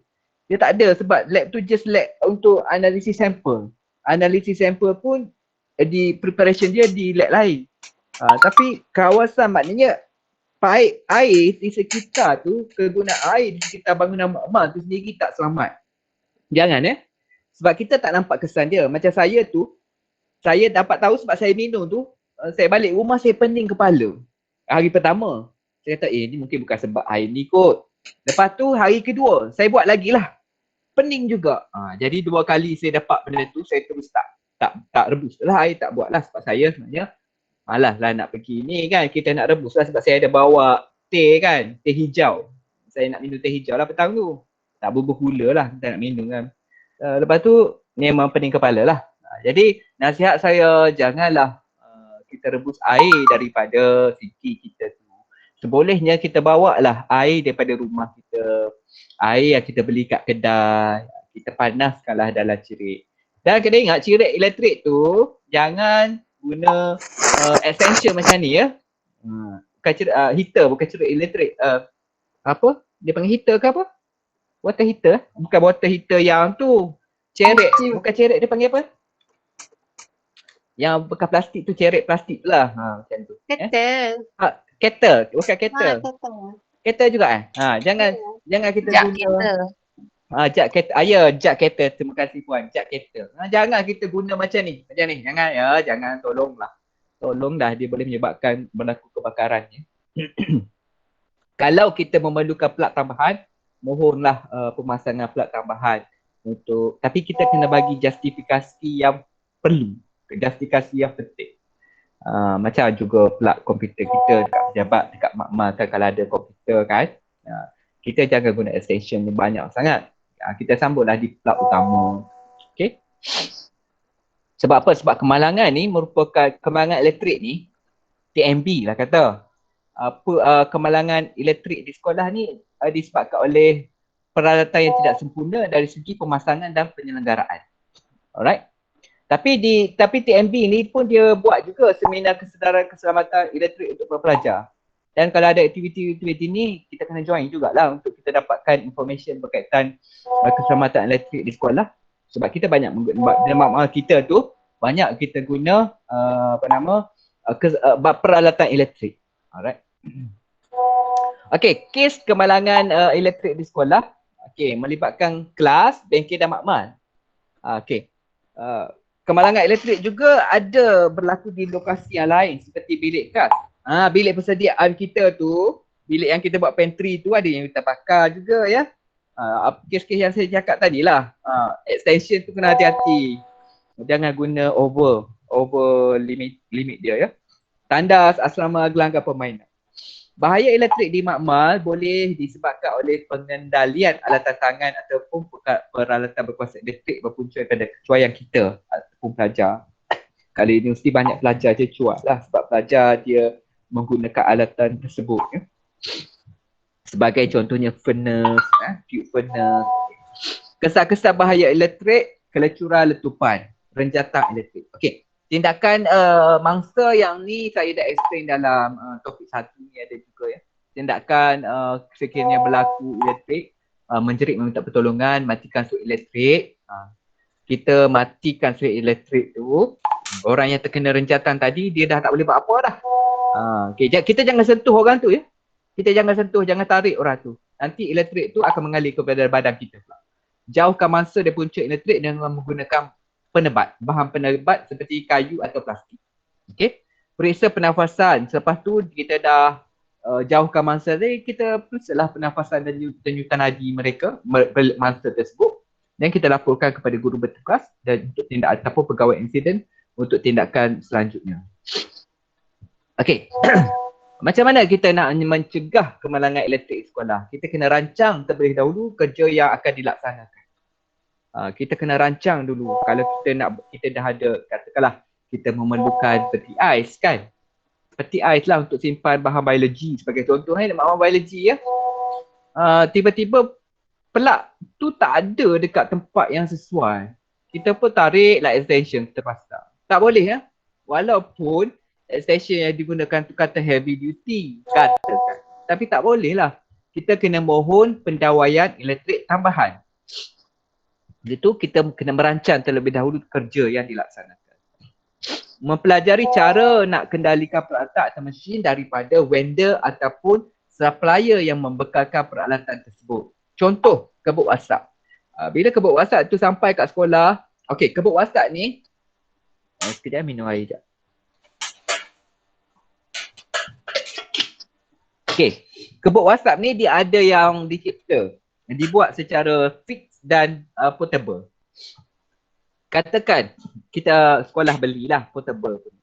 Yang portable tu kita perlu dapatkan training ataupun latihan daripada vendor yang menghantar kebut asap tersebut. Dari segi cara penggunaan dia, cara pemasak, cara nak nak buat miner, selenggara yang kita sendiri boleh buat miner. Kita nak bersihkan permukaan kebut asap tersebut. Cara kita nak make sure dia adalah long lasting, jangka hayat, tempoh hayatnya panjang. Okay.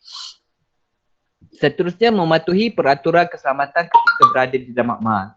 Menggunakan peralatan mengikut kegunaan sebenar peralatan tersebut. Peralatan tersebut dia ada limitation dia. Kita kena guna jangan lebih pada limit yang ditetapkan untuk alat tersebut. Okay. Mengendalikan peralatan mengikut SOP dia. Pastikan mesin yang digunakan memenuhi piawaian keselamatan. Biasanya dia ada kelulusan pada plak dia, sirim dan sebagainya. Pastikan peralatan yang rosak dibaiki segera. Contoh kebut asap yang rosak katakanlah, kita kena panggil, kena baiki. Kita tak boleh buka, tak boleh gunakan ya. Dia boleh menyebabkan kemalangan elektrik. Begitu juga dengan peralatan yang lain di sekolah ya. Peralatan makmal yang menggunakan alatan elektrik ni, menggunakan sumber elektrik ni, kita tak boleh menggunakannya kalau dia rosak dan sebagainya. Kita tak boleh pasang pun. Okey. Pastikan pengadaan keselamatan pada mesin tidak ditanggal. Ketatkan skru pengadaan jika longgar. Setiap mesin adalah disenggara secara berkala. Mesin perlu disusun dengan teratur. Kawasan kerja mestilah mempunyai sesuatu yang baik dan laluan berjalan tidak dihalang. Okey. Sistem pengalih udaraan dan pencahayaan perlu berfungsi dengan baik. Ini adalah antara pencegahan kemalangan elektrik di sekolah. Ini adalah alat pengesan kebakaran yang perlu ada di dalam makmal ya. Dalam makmal kena ada alat ni ya. Dan saya yakin setiap makmal ada alat ni. Alat pengesan asap, alat pengesan haba dan asap ya. Alat pengesan kebakaran ini digunakan untuk mengesan asap dan haba yang tinggi di dalam bangunan. Alat ini ditempatkan di atas siling di kebanyakan koridor bangunan di dalam makmal. Yang mana dia menghantar isyarat kepada panel keselamatan bangunan untuk mengesan kehadiran asap dan haba yang tinggi.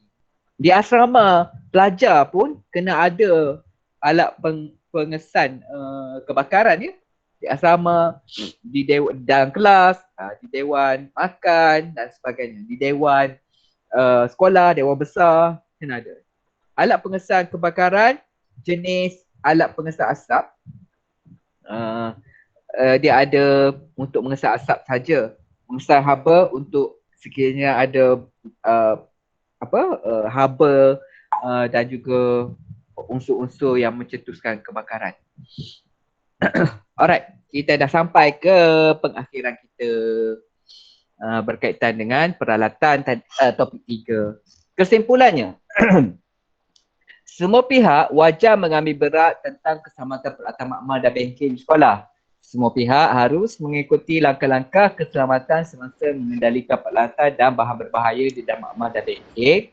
Langkah-langkah pencegahan kemalangan wajar diberikan keutamaan bagi mengurus keselamatan makmal dan bengkel sekolah. Jadi, kita kena patuh kepada aspek-aspek keselamatan, kita kena ada penggunaan PPE dan peralatan keselamatan ni perlu dititik beratkan.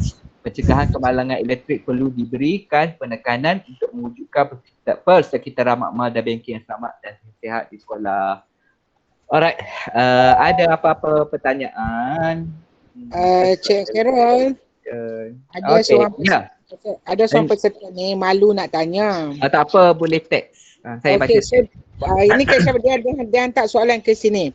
Okey, dia kata bahan yang dah di packing untuk pelupusan, okey, boleh tak disimpan bersebelahan dengan bahan kimia yang digunakan hari-hari, dan di dalam itu juga ada merkuri yang disimpan di dalam botol sekali di situ. Boleh ke tak? Okey. Bahan apa? Bahan yang dia gunakan harian. Bahan yang digunakan untuk maksudnya satu bilik. Dalam bilik tu ada bahan yang dah di packing untuk pelupusan. Di situ juga dia letakkan dia punya bahan kimia yang digunakan hari-hari. Lepas tu di situ juga ada merkuri yang disimpan dalam botol. Lepas tu soalan dia, bolehkah benda tu disekalikan dalam bilik tu? Tak boleh. Tak boleh, bahaya kepada kesihatan dan keselamatan kita. Kita tak boleh buat macam tu. Mana bahan yang nak dilupuskan terus diletakkan di stok pelupusan. Okey? Bahan yang nak lupus. Bahan yang kita nak guna untuk amali tu, kita letak kat situ dalam kuantiti yang kecil je. Macam saya sebut tadi, kuantiti dia kecil. Sebab apa? Sebab bahan yang ada di dalam makmal kita, di dalam bilik persediaan kita tu sebenarnya, dia mengeluarkan wap. Wap tu yang akan trap dalam udara, lepas tu dia akan masuk ke dalam sistem pernafasan kita. Okay, alright. Saya tak ada dalam slide saya. Saya akan share the route of entry lah. Saya nak tunjuk. Masalahnya Cik Rerol. Ya. Masalahnya kami ni kan kat makmal tu, kat situlah store kimia, situlah kami duduk. Kami tak ada tempat yang khas tau. Kita minimize. Kita minimize ya? lah. Kita minimize. Kita jangan letak semua bahan-bahan tu dalam bilik kita. Dalam bilik tu dia, mana kata dia ada pintu lah. Jadi dia jadi macam ni. Pintu mula masuk tu dia bilik persediaan. Lepas tu dia ada satu bilik lagi. Lepas tu dia ada sebelahan tu dia ada store. Oh, sebelahan tu ada store? Ya. Cik Carol. Okey. Cik Carol, saya jelaskan boleh Ya, jelaskan. Okey, isu pemandu makmal duduk dalam store ni, kita dah buka lama dah dekat GPN. Tapi benda tu tak ada solution lah. Cuma saya nak cadangkan kepada pembantu makmal yang ada dalam ni, Kak Min. Okey. Boleh tak pergi jumpa dengan pengetua, dia ni macam ni, dia kena ada kesepakatan di kalangan pembantu makmal di sekolah tu. You all buat satu paperwork ke apa ke yang strong, ataupun kalau bercakap sekalisan, cakap sekalisan, minta satu bilik yang sesuai dengan berapa orang yang duduk saja. Jangan minta pertama sekali minta bilik, jangan bila minta tu terus minta aircon, terus minta itu, minta dulu bilik di mana you all boleh duduk apabila tidak ada amali. Jadi you all masuk ke dalam makmal tu bila ada amali sahaja. Ya, betul. Itu yang masalahnya. Cikgu sains pun duduk kat situ juga. Sekarang ni dia macam ni, sekarang ni cikgu sains tu kita anggap depa tak wujud, boleh tak? Kita anggapkan depa tak wujud dulu. Lah ni kita jangan fikir cikgu, kita fikir pembantu makmal nak selamatkan nyawa kita dulu. Kesihatan kita, semua kita hantar seorang ataupun dua orang pergi jumpa dengan pengetua. Kalau nak bagi di hujung ketun pun bilik, ambil lah untuk duduk sebagai pejabat kita. Jadi semua pembantu makmal bila tak ada kelas akan duduk di situ.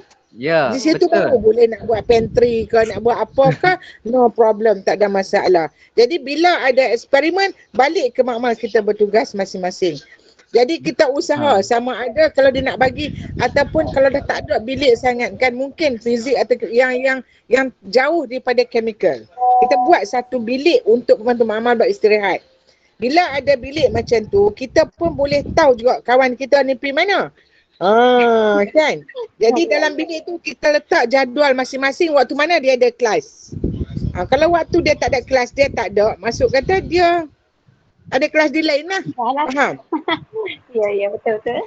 Okey, itu yang saya maklumkan tadi. Instead of kita duduk dalam bilik persediaan, kita kalau boleh, kita dapat satu bilik. Semua pembantu makmal sekolah ada satu bilik. Time, waktu amali dia dah nak menyediakan amali, dia pergi ke situ. Sebab tu dalam proses perancangan pengurusan tadi ada dimasukkan jadual. Okey. Sebab apa? Sebab kita kena tahu impact of chemical ni. Nampak tak slide saya? Nampak tak? Nampak? Nampak tak slide yang saya share ni? Nampak. Nampak. Oh, mana dah perginya? Alamak. Ni subjek yang saya mengajar. Okey. Alamak. Dia jadi gini pula dah. Dia jadi okey. Impact, kesan bahan kimia tadi kepada komuniti, kepada persekitaran dan pengguna, kepada kesihatan. Kita tengok kepada kesihatan ya. Yang penting sebab kita nak bekerja secara sihat dan selamat ya. Pertama sekali, chemical mercury tadi kalau kita mengandung, dan saya of course tak mengandung. Okey, dia boleh menyebabkan fetal malformation. Kita kena tahu benda ni. Dan kadmium lebih boleh menyebabkan bone weakening. Alright. Ethanol, hepatitis, methanol, blindness, kidney failure, cyanide, aluminium, memory loss. Ini adalah kesan-kesan kepada kesihatan yang saya sebut tadi, yang saya nyatakan tadi. Perlunya kita elakkan daripada dedahan kepada bahan kimia yang banyak di dalam makmal tu. Sebab tu saya katakan pembantu makmal ni, saya je sebagai cadangan lah, perlu adanya bilik khas lah, bilik khusus. Bilik khusus kalau di sekolah, kalau katakan kaki tangan makmal di sekolah tu dalam berapa orang lebih kurang? Maksimum pun 8-9 gitu je. Dalam 8-9, okey, dia bolehlah satu bilik. Satu bilik dengan meja yang boleh susun dalam 8-9 orang dalam tu. Pembantu makmal duduk di situ. Time nak amali, mesti kena pergi ke makmal. Dan masa time amali, sebelum amali start tu, dia kena ada dalam bilik tu lah, bilik yang menyediakan bahan tu. And then kena ada lah, masa time amali kena ada. Masa time yang tak ada amali, duduklah di bilik yang disediakan tu. Ini untuk mengelak daripada bahaya bahan kimia tadi kepada kesihatan kita. Ya, boleh? Maksud saya begitulah. Boleh. Kena boleh usaha lah. Kena usahakan lah, kena bagi suggestion. Usahakan hari ni tak boleh, esok minta lagi. Sampai dia jemu, lama-lama dia bagi ya. Minta. Minta okey. Lagi ada kita punya. Ya. Kak Cik Damai minta saya kami.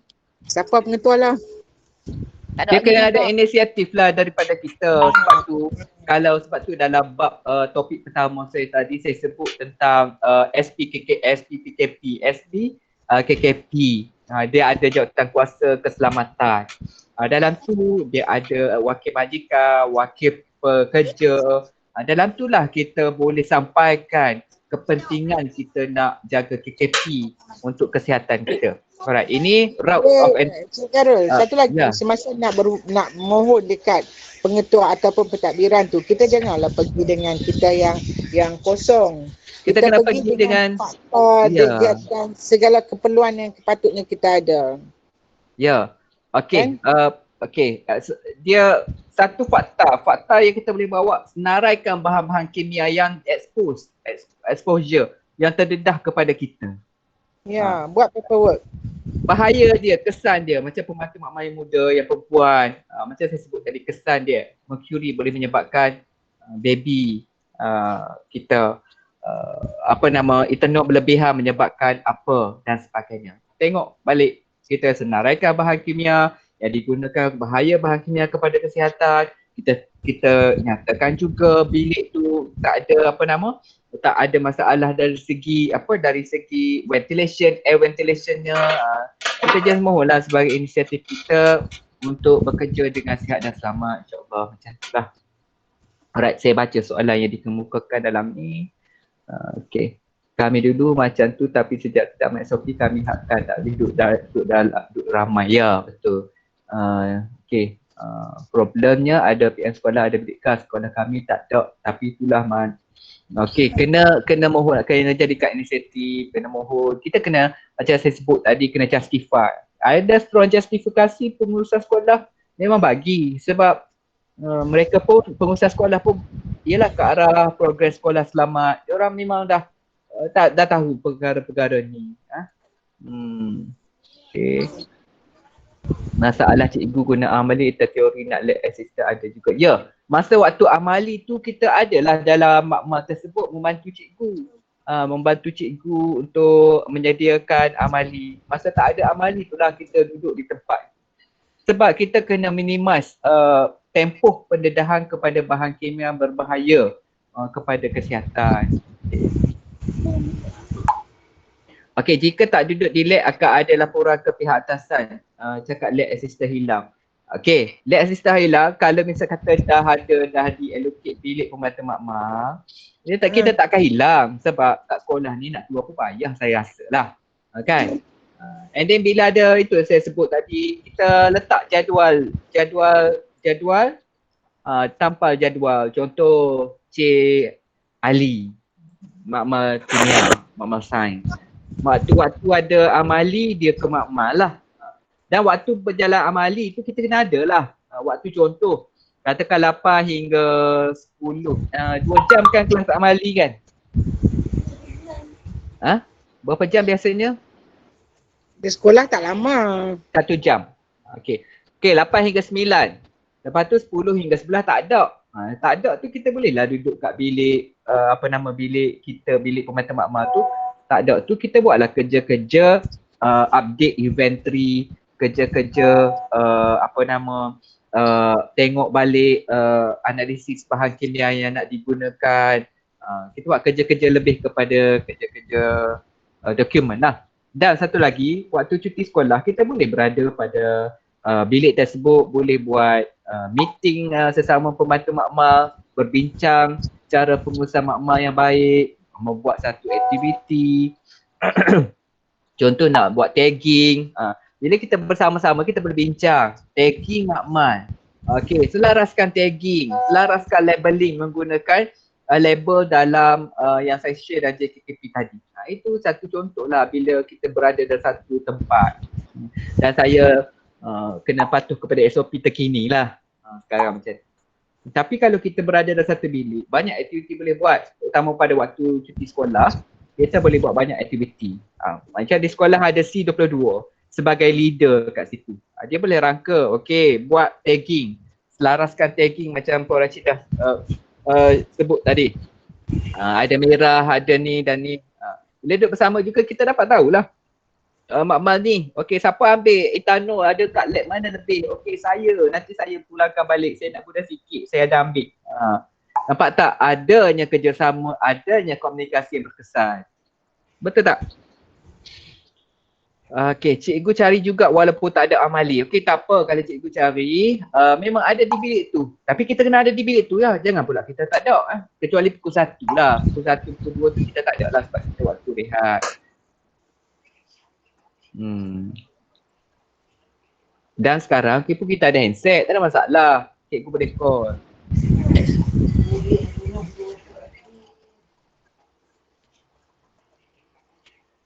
Cuba dulu minta. Kita jangan bagi banyak excuse. Kalau kita bagi excuse ni, lama-lama cikgu pun nak bermula tu memang agak susah, nak wujud tu susah.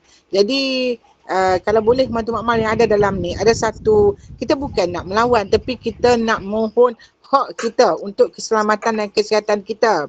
Jadi macam Cik Khairul kata tadilah, kalau kata tak ada di makmal, ada di bilik tu, bukan ada di tempat lain. Jadi tak ada isu hilang, kita masih dalam sekolah. Depa nak, depa just call kan. Kita lama-lama cikgu dia akan biasa. Saya rasa kalau kat sekolah payah nak keluar kan, staff admin. Kan, betul tak? Senang juga. Sebab saya tak tahu Cuma lah. kalau ada pun mungkin tak keluar, takut COVID COVID. lah. Tak adalah, kita tak akan hilang lah. InsyaAllah kita cuba, kita buat, kita sentiasa reliable lah kalau dipanggil. That's right. Integrity itu penting. Apa-apa pun itulah saya kata, dia bergantung kepada komitmen kita ni. Kita bekerja ni memanglah kita kena bekerja betul-betul lah. InsyaAllah. Alright. Ada apa-apa soalan?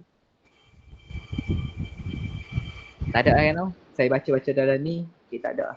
Okay, sekiranya tak ada, saya mohon maaf lah sepanjang 3 topik yang saya kendalikan pada pagi sampai ke petang ini. Saya minta maaf sekiranya ada salah dan tidak terkasar bahasa dan sebagainya. Saya orang biasa saja yang penuh dengan kesalahan, kesilapan dan sebagainya. Dan kita berdoa akan menjadi ke arah kebaikan. Kebaikan. Dan saya harap apa yang saya ajar hari ini, apa yang saya kongsi hari ini, apa yang saya sampaikan hari ini dapat dijadikan garis panduan dan guideline lah oleh tuan-tuan dan puan-puan sekalian. Dan saya, walaupun kita tak dapat 100% Puan Rusliana pada hari ini, kita dapat half pun is okay sebab once sekali memanglah payah untuk kita memahami. Nanti saya akan bagikan slide nanti, boleh refer balik, boleh check balik, recall balik apa yang kita pelajari pada hari ini, pagi tadi dan juga petang tadi. Terima kasih daripada saya serahkan kembali kepada Puan Shanti. Assalamualaikum warahmatullahi wabarakatuh. Selamat sejahtera. Terima kasih banyak-banyak Khairul. Okey, Tuan Khairul, terima kasih atas perkongsian ilmu tadi. Banyak juga saya perkara yang semua peserta belajar hari ini saya rasa. Okey, Tuan, saya berharap Tuan nanti masa-masa akan datang dapat juga bagi khusus yang sama untuk golongan pembantu makmal lah. Nanti saya rasa tahu hadapan Tuan. Kami akan cuba atur untuk satu batch yang lain lah. Ini batch 1, mungkin batch kedua tahun hadapan. Boleh. Kita cuba adakan secara online juga, mungkin awal tahun. Okey Tuan. Boleh. Terima kasih banyak Tuan. Okey. Terima kasih. Okey, saya keluar dulu ya. Ya Tuan. Alright. Jumpa lagi. Okey, bye. Cik Khairul, take care, jaga kesihatan. Ya, okey, bye. Bye. Okey, kepada semua para peserta yang lain, terima kasih banyak sebab terus bersama kami di kursus hari ini.